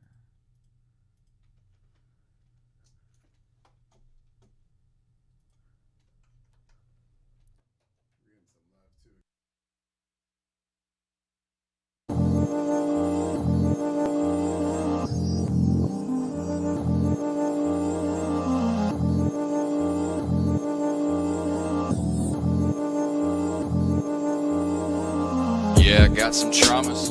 Fuck it, wash away the pain with commas. I can't listen to a soul. I'm just in and out of drama. Yeah, I got some traumas. Fuck it, wash away the pain with commas. Wash away the pain with commas. Yeah, I got some traumas. Fuck it, wash away the pain with commas. I can't listen to a soul. I'm just in and out of drama. Yeah, I got some traumas. Fuck it. Wash away the pain with commas. Wash away the pain with commas. Look to the middle of the Midwest. Who next? Duke. Been through a lot already, but I know I got a lot more to go through. People wanna kick it, but I kick them like Kung Fu. Don't front, that's what they told you. Better be yourself, it's a bold move. People gonna try to close line, they wanna fold you. That's a mistake. If they take a shot, it's a shot at themselves, and I know what to make. This is a drill, this is a test. I show up in life, now I spar with the best. Remember the challenge, don't matter if you haven't put it to practice. Put it to rest. I spent what felt like a lifetime locked in my room, all writing these raps. Tears in my face, I hated myself. Tears in my face, you couldn't have helped. Threes off the bench, they knew I was cold. 3 threes in a minute, I knew that was cold. I got a butt dial a decade later, and you blamed your dog. Now that's a bitch move, and I'm not a bitch, cause I wear the shoes, and I know they fit. Maybe I'm bitter and maybe I'm pissed. At least they can't do what I did, and I did all that shit. Maybe I'm stuck in the past, worried about the next, or if it's the last. Maybe it's gift of the gab, am I lacking at that? I don't think that I am. I know what I am, and I'm feeling the brand. Swedish American, you understand? I feel the negative into a positive ion. You tripping cause it's a bion. When I'm grateful to whip in the scion. Wash away the pain with commas. I can't listen to a soul. I'm just in and out of drama. Yeah, I got some traumas. Fuck it. Wash away the pain with commas. Wash away the pain with commas. Yeah, I got some traumas. Fuck it. Wash away the pain with commas. I can't listen to a soul. I'm just in and out of drama. Yeah, I got some traumas. Fuck it. Wash away the pain with commas. Wash away the pain with commas.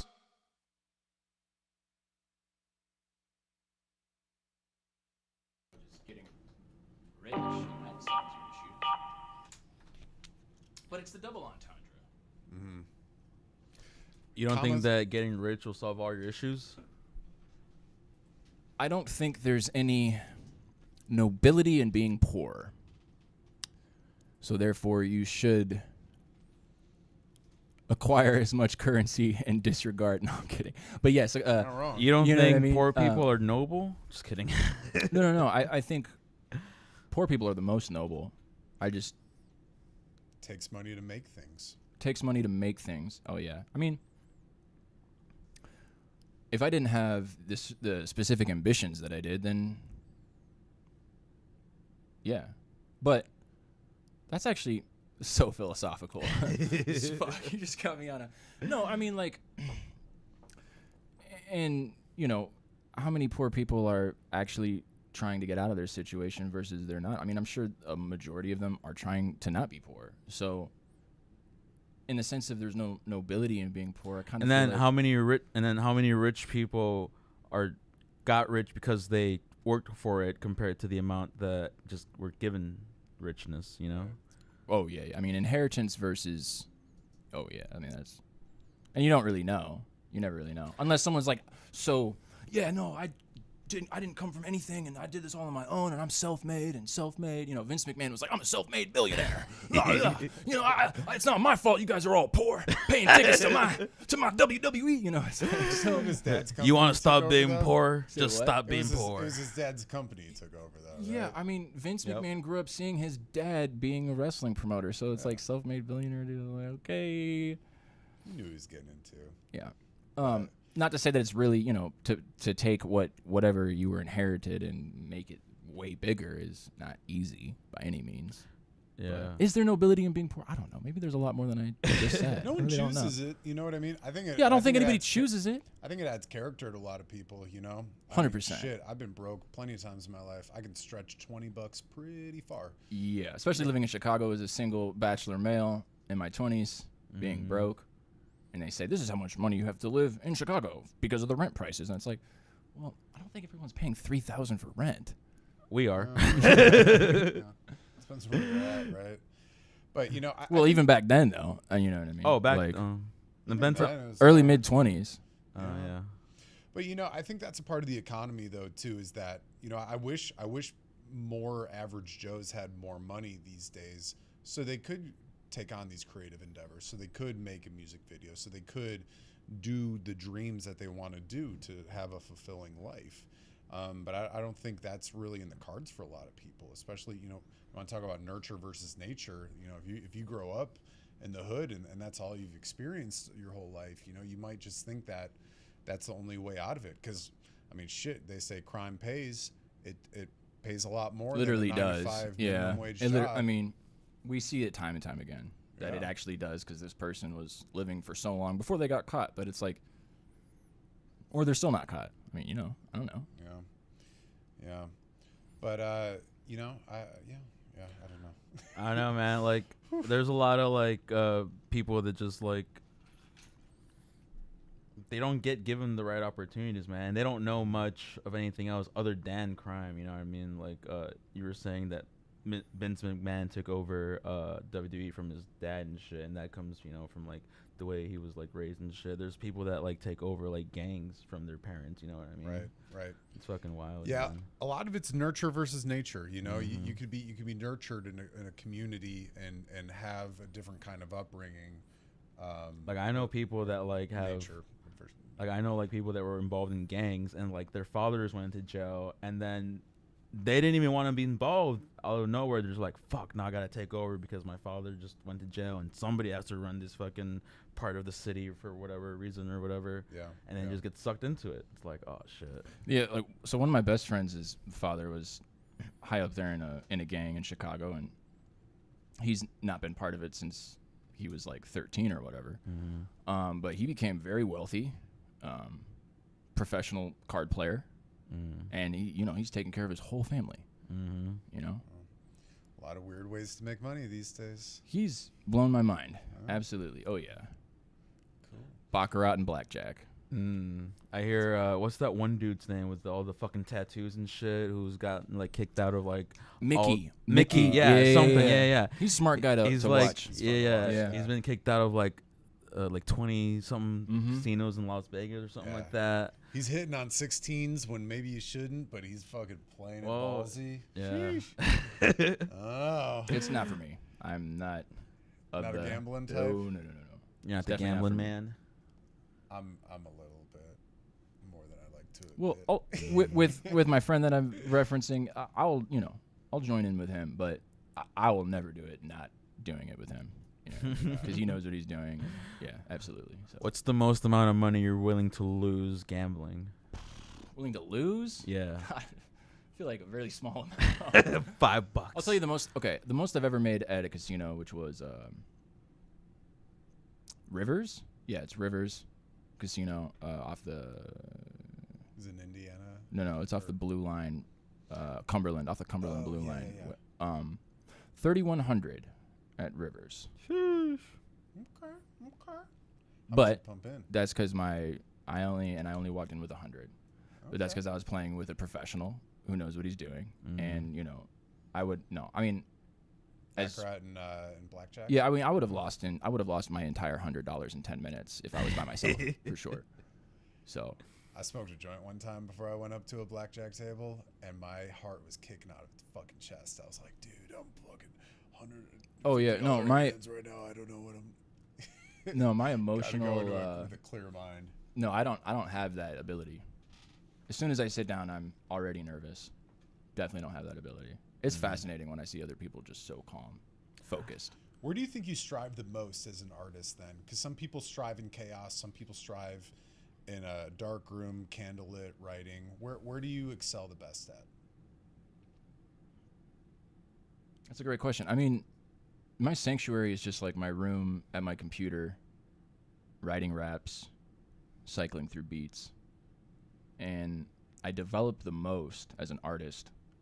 I mean, yes, collaborating with others, but before that, the groundwork of me spending all the time alone writing was like the precursor. So, yeah, I mean, by myself in my room, you know. You think you can maybe come up with some creative stuff right now on the spot? Creative stuff right now on the spot. You know it's hot. If we're to I play parked a the beat car out for at the you? parking lot. I'm just freestyling off the top. Split another blunt because I need that chromosome. Like the DNA. I don't know. I'm just making shit up. But, yeah, I mean, we could freestyle, but, you know, yeah, if you want to cycle some beats. I Can don't we know. throw some beats up? We could. Is that a possibility? I know it's one of your many talents we were hoping to showcase on the show. Please. Oh, sure. Get lubricated. Get it adjusted as you so need. I'll look up some beats on the YouTubes. This show's been brought to you by. But I'll preface, I'm not a freestyler. Okay. And I have a lot of friends that are very high level at it. So shouts out to y'all. But, you know, we talking about practice? You talking about practice? Yeah, I'm practicing. This is definitely practice. So but we're going to get it, though, because we're going to have fun. Give us some Viking shit. Wilhelm, our ancestors are trusting upon us right now. I want to Ragnarok and roll. You know Heimdall with his sword, and it takes a toll. Trying to get to Asgard, and I need to fight the Knoll. The skulls. You're onto something here, bro. Grammys, here we come. Oh, I don't know. No, I'll win a Grammy. Maybe not. I don't know. I want to be part of that.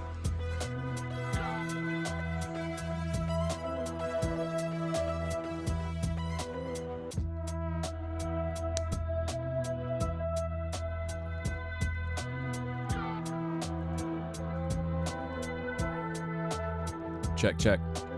I can't hear it though. It's my snare.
Is the improv. I mean, it is. Well, what do you think? I think it's one of the hardest aspects of improv because I've done improv troupe performance back in the day, especially at camp. And I think with acting, there's a little bit more time to react. Whereas when you're freestyling and you're not just flowing and fluid, and you could tell right there, I have to think about it. Like I got to think, and it's not just like flowing. If I was high level, it'd be flowing. But no, it's like the hardest form of improv, in my opinion. I'd say so too. I have a lot of respect for it. You know, with improv, there's rules of it. You know, it's like you're playing within the boundaries of this game of a basketball court or hockey rink or whatever it may be. You got to live within that realm, and being a freestyle rap artist, that boundary becomes even thinner then, because you got to make everything rhyme, and if not rhyme, just have rhythm to it. Rhyme, make sense, and have rhythm, all three, really. Because if you're not making sense, it's like, okay, you know. But if you're making sense, but then there's no rhythm, it's like you really have to have all three to be considered that high level. For sure. Is there a way to become a better freestyle rap artist? You just like you got what's the word for it? Not a dictionary, but there's a book for things that rhyme. If anyone Thesaurus. Thesaurus. Yeah. Definitely I use Rhyme Zone and thesaurus. No, is it no, it's not a thesaurus. I think it is. That's for synonyms. I'm going to look it up. I don't know. Just got to practice. But yeah, you're right, Jay Smooth. You gotta practice, because like if you're like, for example, y'all just put me on the spot, and I might not have done a very good job, but I decided to step up and like freestyle. I think that if you're an MC, you should definitely never be afraid to freestyle. You should always be willing to do it, because that makes you better. But, you know, to really get to that high level, you need to be doing it every day and trying to get around other people that are doing it. You know, you need to go to 606 Subterranean on Tuesday nights. Yep. Which has been going on for over 20 years.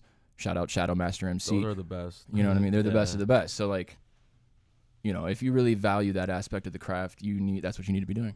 You know, definitely every day, and not backing down when people ask you to do it. It's like when I tell musicians, you want to write a good song, you got to write like 20 crappy songs first. Otherwise, you're not going to know how to write an actual song. Your first 20, 30 songs aren't going to be good, but they're just, you know, that's how you start. That's how you practice, how you learn, you know. If you're not cringing at your original work, you might not be growing as an artist, you know. One of my, I have a lawyer buddy, right? And he's always been a big supporter of mine. But he told me one time that blew my mind, that he's like, you know, about every single recording artist and band, 80% of their catalog is like, what is that? You know, and like 20% of it is really, really good music, you know, and obviously there's a spectrum of that. But him telling me that, just like that kind of statistic, I'm like, yeah, you're actually right. Because, I mean, there's few artists and bands that I'm a fan of their whole catalog, but there's a lot more artists and bands that I'm a fan of like a fraction of their catalog. So. Sure, it's like the Beatles. They got their big hits, but there's a lot of Strawberry Field Feeling. Oh yeah, a lot of muddle, which makes them their own thing. You know what I mean? That might not have been the greatest. No, that's a great example, because I mean, everybody knows Beatles hits, but obviously the global fan base lasted for so long because enough people really loved everything that they did. You know, the Strawberry Feeling. Yeah. What do you think differentiates an artist from like being like somebody that writes massive amounts of hits to like somebody that has like 20%, like a really good catalog?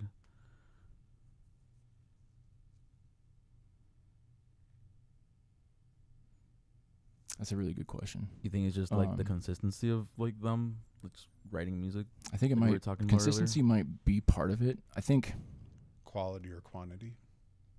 Well, I think definitely to get better as a songwriter, you do have to get in some of these rooms with much better songwriters and collaborate. I mean, there's just things you don't know.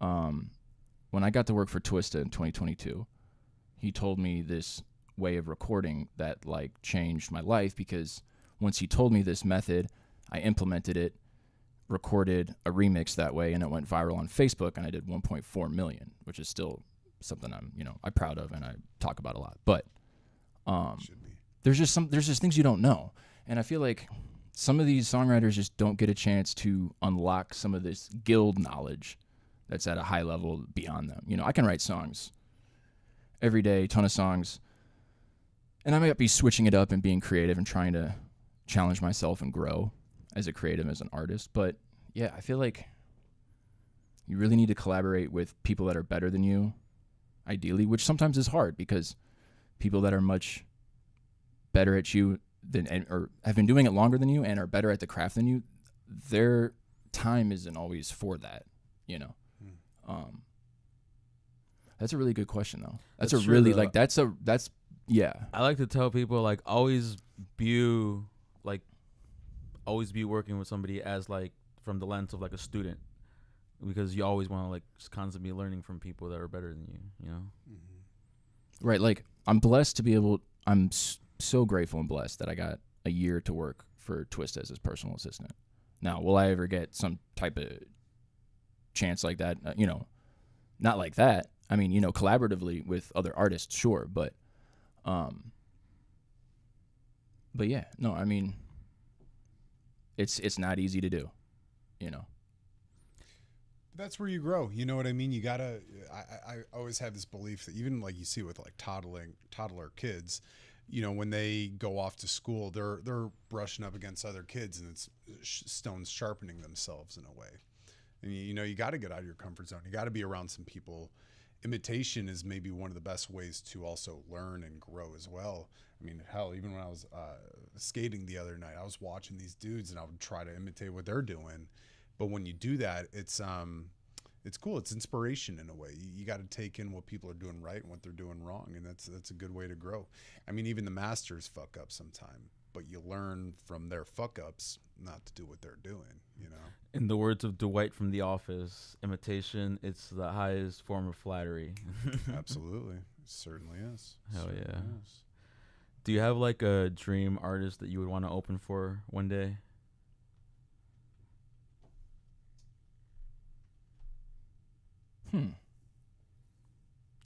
Or like your top 3?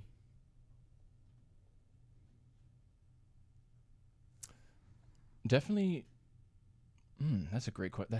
You guys are hitting me with amazing questions. So besides getting to work for Twista, I did also open for him. So I accomplished that dream of mine, but I definitely would like to open up for some big artists that are, you know, my generation. But like opening up for a Kendrick, opening up for an MGK, opening up for a Tech Nine. I can see you kind of opening up for like a Post Malone, you know? I'd open up for Post Malone. That'd be crazy. I mean, that's completely different styles, and I think that'd be a lot of fun. Yeah. I mean, recently I did a show with Stuart Chaseman, who was on the Netflix series Jewish Matchmaking. Super funny, witty dude. He's got a band. But it was a bunch of fast rappers, and then this dude frontmanning his band, and it's like completely different styles of music at the Cubby Bear. And I mean, it went over well. It was different. It was weird, but it went over well. I mean, if you think about it, like if people are fans of like a certain genre, they're probably fans of like any related genre. So if you get a bunch of different genres in one room, assuming it's like the same kind of genre or similar to each other, it's probably going to go pretty well. Yeah, I mean, if everybody's, you know, loving the music and being open-minded, absolutely. Yeah. Hell yeah. And you know, what would you like your listeners to get out of your music? What's the big message you would want people to get after listening to one or two of your songs and a whole album?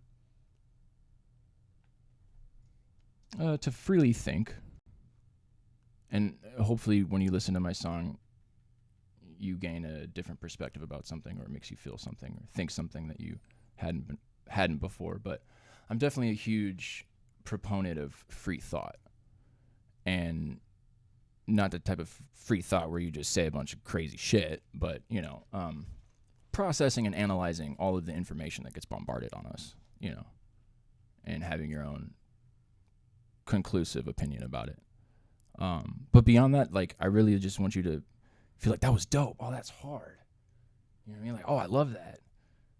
And then the lyrics behind that is a whole other layer that you can, you know, delve into. So I want the music to be hard, or I want it to be fun or expressive or sad sometimes, you know, melancholy, but then have something to think about beyond the emotion that I'm trying to convey. Yeah, your lyrics are definitely thought-provoking for sure. Thank you. It's something when you listen to, you're like, oh shit, I know so many instances in my life where I can reflect upon that.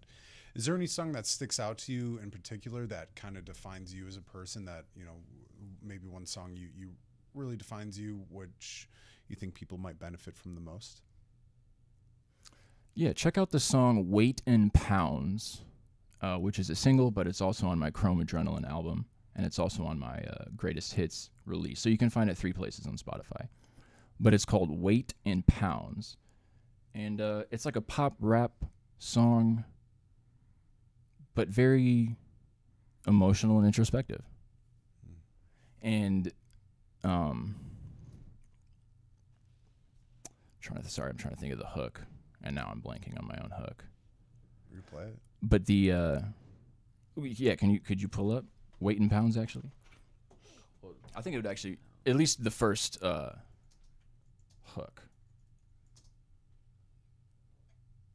Oh, pound spelled LBS, and then weight in LBS.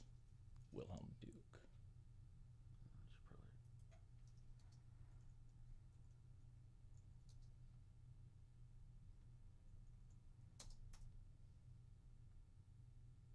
Yep, that first one.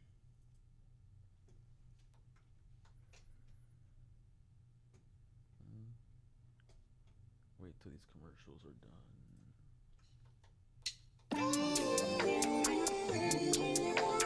You can't hear it, but they can hear it through here. I didn't hear that. Oh yeah, here. Feels like they don't understand me. Seems like they don't wanna try. I've been so close to death, but this is not how I wanna die. When I'm up in my feels, I feels like I'm gonna talk about that song for a little bit. When I'm up in my feels, feels like I'm gonna cry. They say that's okay for men now. How come I still feel the weight in pounds? So, which I don't ever sing like that. That was like some like folk shit I was trying to like channel from the tallest man on earth. Like, where do those bluebirds lie? You know. But just the idea that like this whole movement in our generation with like positive masculinity and men expressing their emotions and crying and all that stuff, which is great, and I agree with that. But the reception once men do that is like, and we've seen it time and time again, Tyrese Gibson, you know, other men crying about whatever situation they got going on, and then they're ridiculed. So it's like, how come I still feel the weight in pounds? Literally, because like we're men, so like, you know, we're muscular, we're heavy, you know, and we carry that weight on our shoulders. Yeah, they don't allow us to cry for some reason. For some reason, if you cry, you're not a man. Why is that though? Why aren't we allowed to cry? You can cry. I want to cry sometimes. Hey, you can cry anytime you want. I want to be sad. Why can't I be sad? You're human, not, bro. Not to get us in a depressive mood, but for my for the audience out there, it hasn't been going. Okay. I think you can take a lot from that song for sure. You know. Yeah. You know, what's your take on the whole positive? I mean, there so much they want to throw around toxic masculinity, but I think in this day and age, there's a lack of masculinity, and part of crying is a fucking part of dealing with your emotions, and it should be talked about. You know, what's something that you would like to tell the world about it? Well, after watching this latest season of Love Is Blind and seeing younger men, multiple men on that show, younger than me, being put in their place by a woman for things that they did that were shitty, that were stupid, imbecile-like behavior, and then they start crying when the woman is like just telling them about themselves. And to differentiate from like when a man is crying to express his own emotion, these were men crying because they were being called out of their behavior and they couldn't handle it.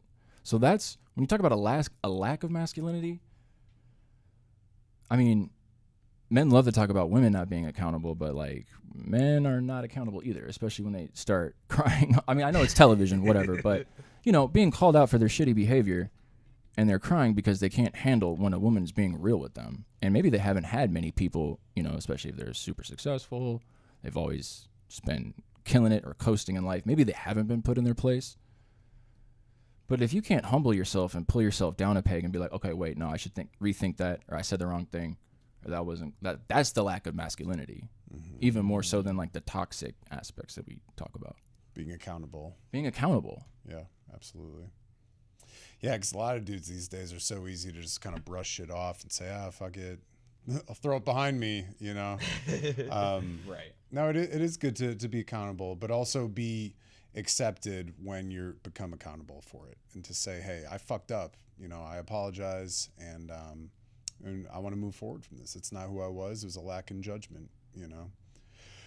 Yeah, and we should be accepting when people do that, you Right. know, as opposed to be like, no, that's too late, or, no, you know, all of the different reactions that you see the internet, you know. Okay, pussy, like, Right. right, like, Well, with like the Tyrese Gibson type stuff, when, you know, you look at those comments and it's like, whoa, that's bad. Like, just getting ridiculed for the expression of emotions. Being human. Yeah, being human. Yeah, absolutely. Cool.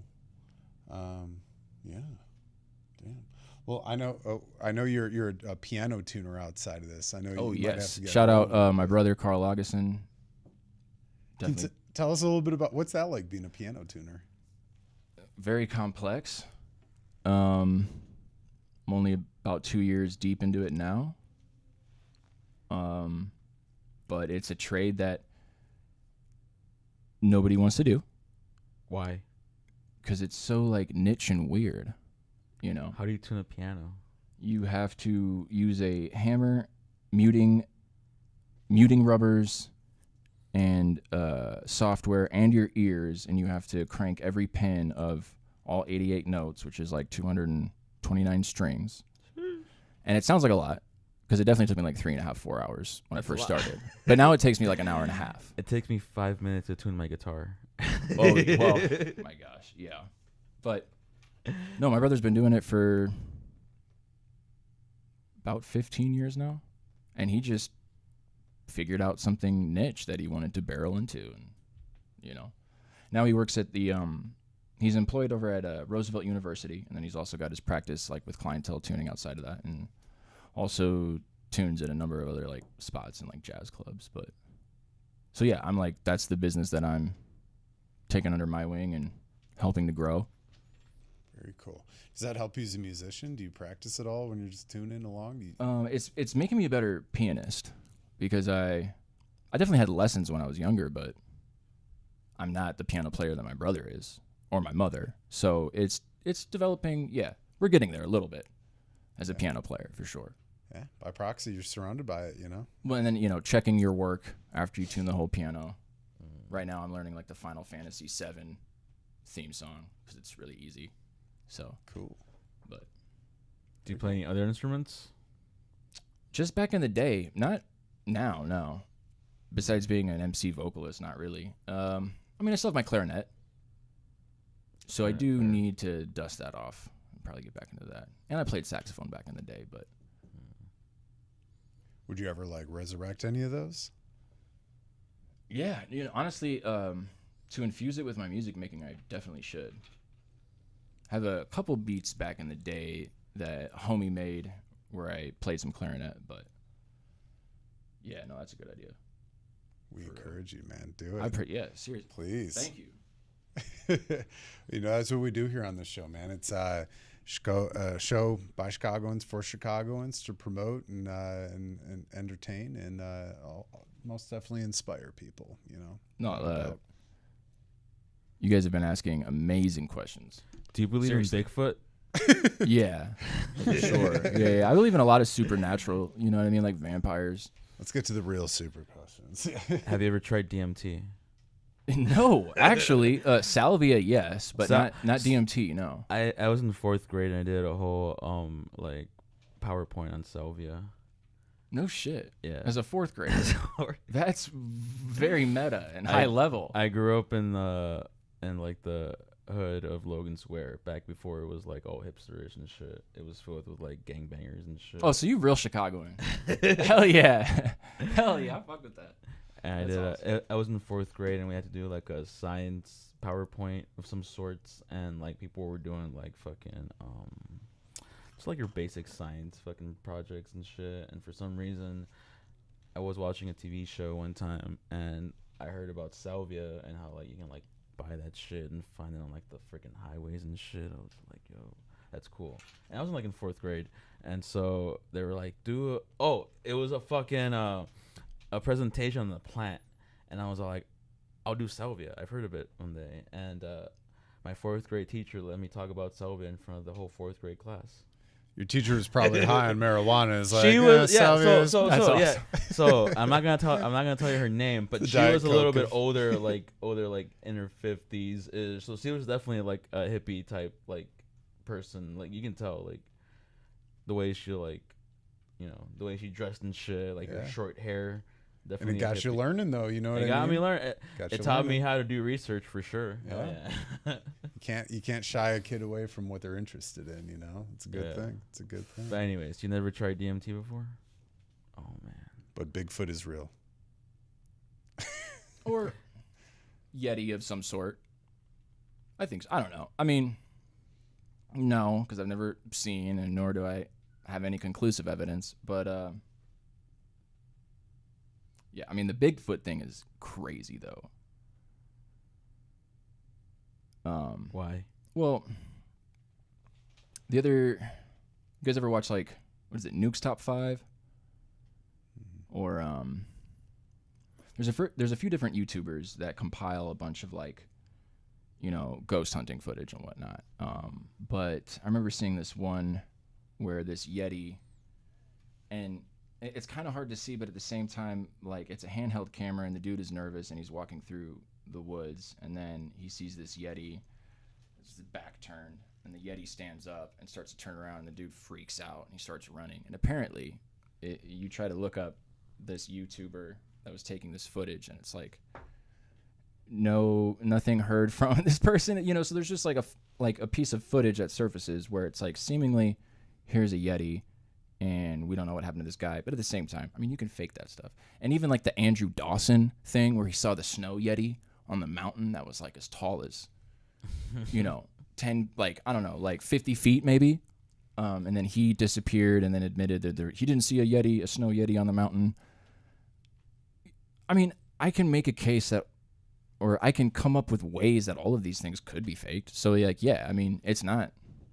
Even the Andrew Dawson thing, which is crazy. If you guys know what I'm talking about, look into that later. The Andrew Dawson seeing a 50-foot snow Yeti top of a mountain, and then later trying to go up there, and then there's like Secret Service, not secret. There's like some government agents of some kind telling him to turn around. Black. Yeah, the Men in. Thank you, the Men in. We are men. Okay, but Galaxy Defenders. but I mean, yeah, I don't know. I could talk about the Bigfoot shit for a minute. You know, Yeti. Bachelor Yeti, you know what I mean? Like, Bachelor Yeti. That's a cool show premise. We should have got Bachelorette on the show. Yeah. No, like The Bachelor, but like it's a bunch of Yetis. I'd watch that. For sure, watch that. Subscribe. Jack thinks that they can land aliens in Lake Michigan. Yeah. Yeah, I mean, I definitely alien abduction. Pleiadian angels and Anunnaki and What's your Roman Empire? What's like your conspiracy theory that you're hung up on, that you're super far down the rabbit hole? oh, I mean 9/11, I guess, because that was like the linchpin, and my dad's a pilot, and we've never seen eye to eye on that, and you know he's not gonna delve into that shit. But What's your take? I mean, definitely that they knew what was going to happen, and I think that it probably was a controlled demolition with nanothermite C4 explosives attached to the basement of Tower 7 and the North and South Tower, but in conjunction with everything else that was going on. Did a plane hit the Pentagon? I mean, they only ever released 3 still images that looked more or less like a missile bombing. And, you know, the 9/11 Commission was like 20,000 pages that they just conjured up super quickly about all the things that happened. And they're like, oh, no, we got NIST. We got the National Institute of Science and Technology to study it. So, like, don't worry. Like, everything that we said happened this way. But there's so much goofy shit. And that's like such a deep rabbit hole is 9/11. I mean, there's so many documentaries. The insurance thing on the building. Larry was the Silverstein's biggest- insurance, yeah. That was the biggest red flag for me, where I was like, something's up. I mean, Empire State Building got hit with a plane back in the 60s. They built the World Trade Center towers to withstand plane strikes. Like that was part of the engineering and the architecture. So, And there were bombs threats in there before. There were explosions in the World Trade Center. Yeah, I mean, in the 90s. Yeah, that's why Biggie in his song "Blow Up Like the World Trade," because in 1993 there was a bombing in the basement of the World Trade Center, but it was a minor bombing. It obviously didn't like collapse anything. But it was still a bomb. Yeah, it's interesting. It's because people didn't find out that. I might ruffle some feathers saying this, but people did. What am I saying? Pearl Harbor was a setup job for. Oh yeah, for sure. Claim. They said that they took out all like the major expensive carrying ships out into the water that day, so they weren't around because they knew that would bring America into World War II. That it was like a setup plot kind of thing. And a lot of people have the same idea with 9/11. And the Vietnam with the Gulf of Tonkin resolution, yeah, for sure. Yeah.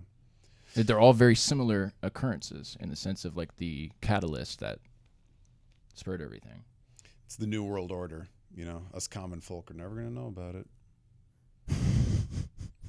Until the people speak up. Who do you think runs the world?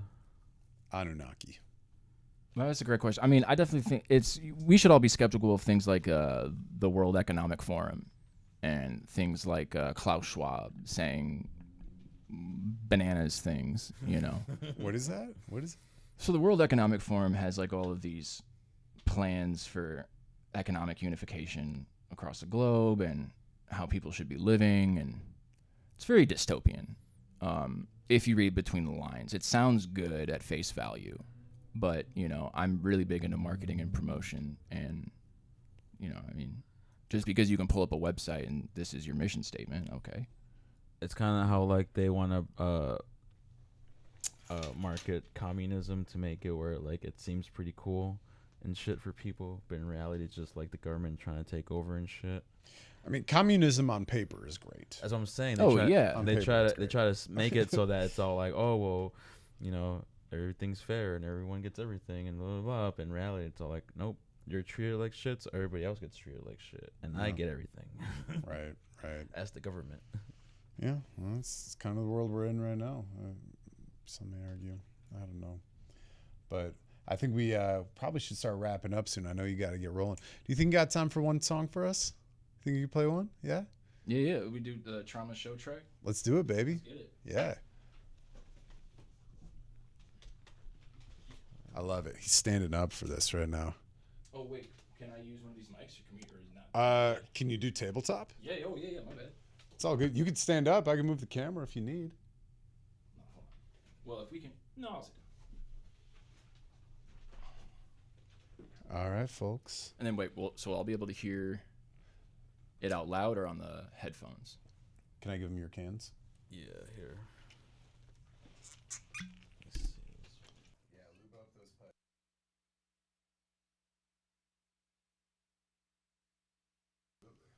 Thank you, guys. This was amazing. Thank you.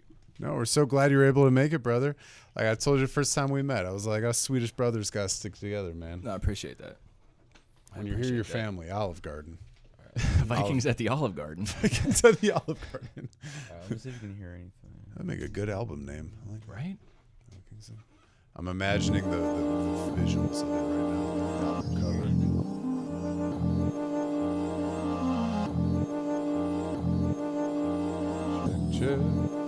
Check. I can hear myself in the mic. Yeah, I got some traumas.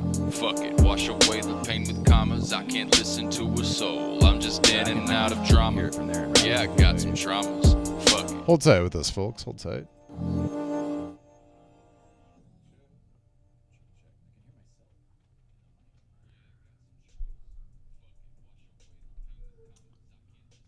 Is there a way to play it off that speaker? What? Is there a way to play it off that speaker and I can maybe like... I would have to like aux cord it. Do you have it on your phone at all? No. That's the. I mean, can we? I'd have. Fuck. I got aux on my computer if I can get the... But I can't take that USB. God damn it, Apple. I'm trying to think real quick. How can I do this? How can I send this to my phone? Because I'm not gonna have to just look this up here. Can you email it real quick? So yeah, email. Thank you guys for holding tight with us. Yeah, Again, thank you. If anyone out there's got any comments or any questions for us, please holler at us. Let us know. Well, Jay Smooth is setting it up. I just wanted to shout out Dean Akbar, the real rap god of the God Bodies, and his wife Via Drex. We've been doing a lot of music together. They're super dope, phenomenal Chicago hip hop artists, and I think I shouted out all my other guys already that I was looking to shout out. But if anything comes to mind, Hawkwind's Radio Picture Show. Talk about another conspiracy theory before I get this. Yeah, lay it on us. What's your Roman Empire? What's another conspiracy theory? We might have to invite you back for the conspiracy show. Yeah, definitely have to be. It was sure. the Cubby Bear set. Yeah. Cubby Bear set, and then the last track, Trauma's show. I'm sending it to me, and I'm gonna play it on my phone. Dope. Any other shout outs you want to make tonight? Yeah, shout outs. I feel like I shouted everybody out that I was. Shout out your wife, baby. Oh, yeah, of course. Candace Augustin, my wife. Shout out my wife. She helps me with everything in my rap career and in life and in general. And she's the best. And I love you. Thank you. You guys got a little baby on the way, right? Yeah, Luca will be here mid-December, December 13th. Oh, We'll see. congratulations, man. Thank That's you. awesome. Thank you. How do you think your life's going to change once you become a father? Oh, it's going to change in all sorts of ways. I don't even know yet. Minus, the common logistical things. A lot of poopy diapers. Can you hear anything? Oh, a little bit. Yeah. Can you turn it up? Here we go. Okay. Yeah, I got some traumas. Fuck it, wash away the pain with commas. I can't listen to a soul. I'm just in and out of drama. Yeah, I got some traumas. Fuck it, wash away the pain with commas. Wash away the pain with commas. Yeah, I got some traumas. Fuck it, wash away the pain with commas. I can't listen to a soul. I'm just in and out of drama. Yeah, I got some traumas. Fuck it, wash away the pain with commas. Wash away the pain with commas. Look to the middle of the Midwest, who next, Duke? Been through a lot already, but I know I got a lot more to go through. People wanna kick it, but I kick them like kung fu. Don't front, that's what they told you. Better be yourself, it's a bold move. People trying to try to close line, they wanna fold you. That's a mistake. If they take a shot, it's a shot at themselves, and I know what to make. This is a drill, this is a test. I show up in life, now I spar with the best. Remember, the challenge don't matter if you haven't put in the practice. Put it to rest. I spent what felt like a lifetime locked in my room, all writing these reps. Tears on my face, I hated myself. Tears on my face, you couldn't have helped. Threes off the bench, they knew I was cold. 3 threes in a minute, I knew that was cold. I got a butt dial a decade later, and you blend your dog. Now that's a bitch move, and I'm not a bitch cause I wear the shoes, and I know they fit. Maybe I'm bitter and maybe I'm pissed. At least I can't do what I did, and I did all that shit. Maybe I'm stuck in the past, worried about the next, or if it's the last. Maybe it's gifted the gab, am I lacking at that? I don't think that I am. Swedish American, feeling the brand, yeah. And you know what I am? I turn the positive into a scion. Well, I gotta whip it. Dramas, yeah, I got some pain with commas. I can't listen to a soul. I'm just in and out of drama. Yeah, I got some traumas. Fuck it. Wash away the pain with commas. Wash away the pain with commas. Yeah, I got some traumas. Fuck it. Wash away the pain with commas. I can't listen to a soul. I'm just in and out of drama.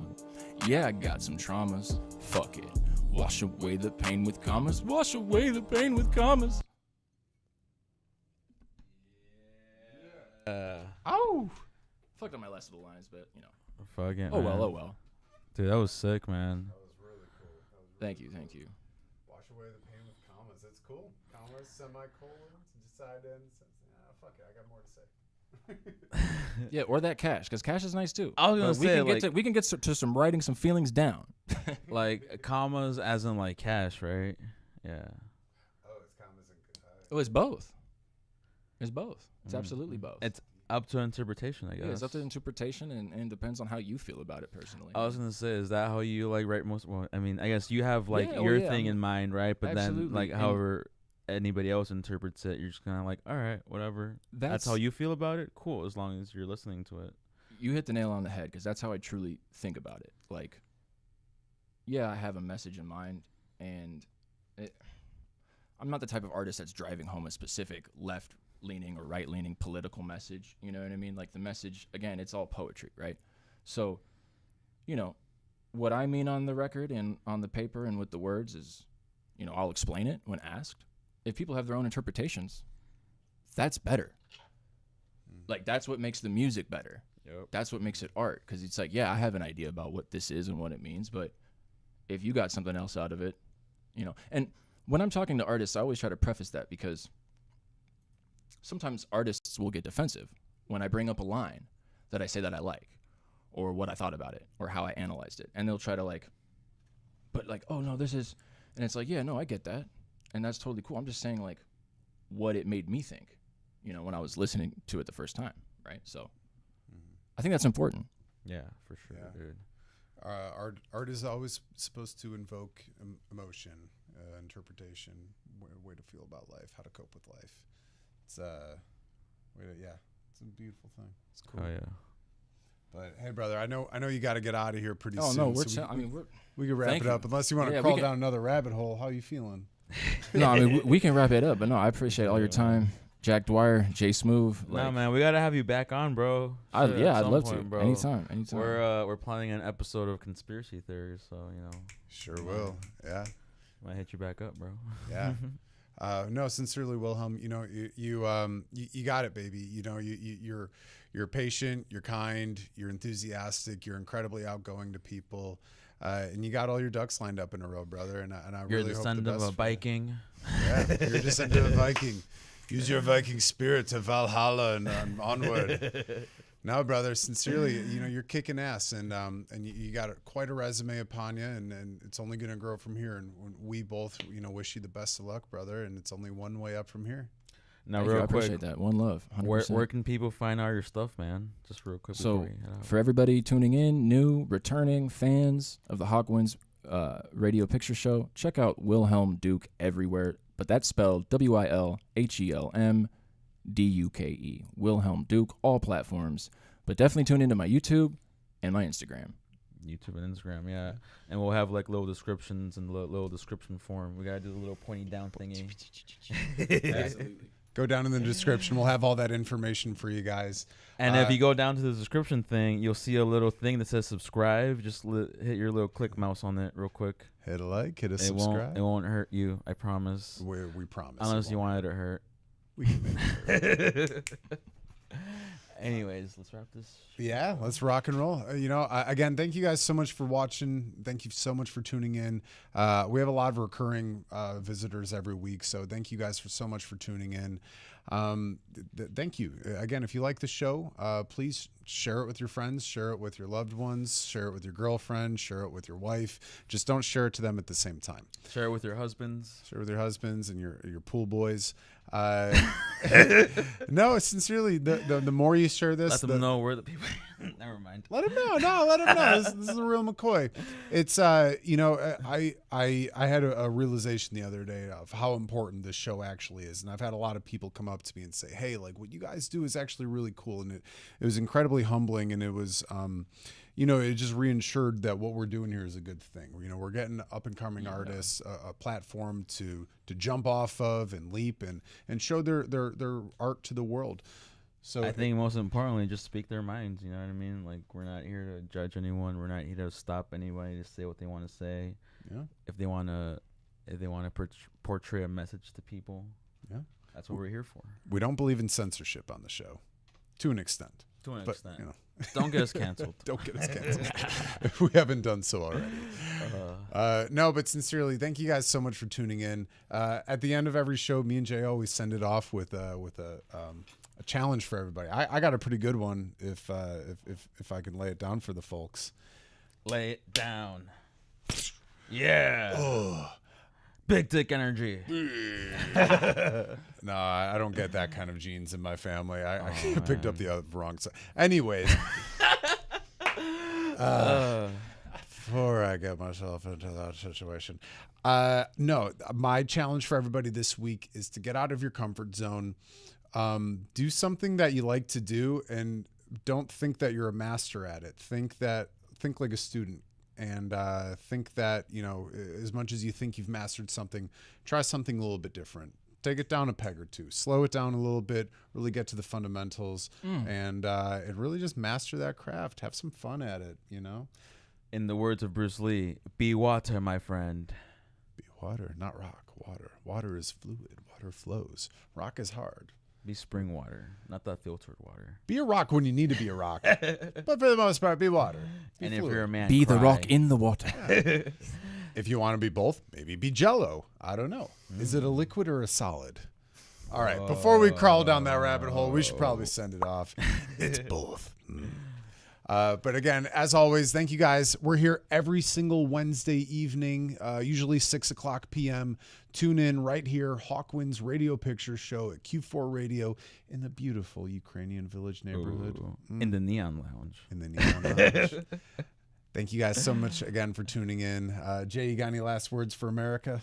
Love, peace, and chicken grease. As always, I'm Jay Smooth. I'm Jack Dwyer. Peace. Thanks for tuning in.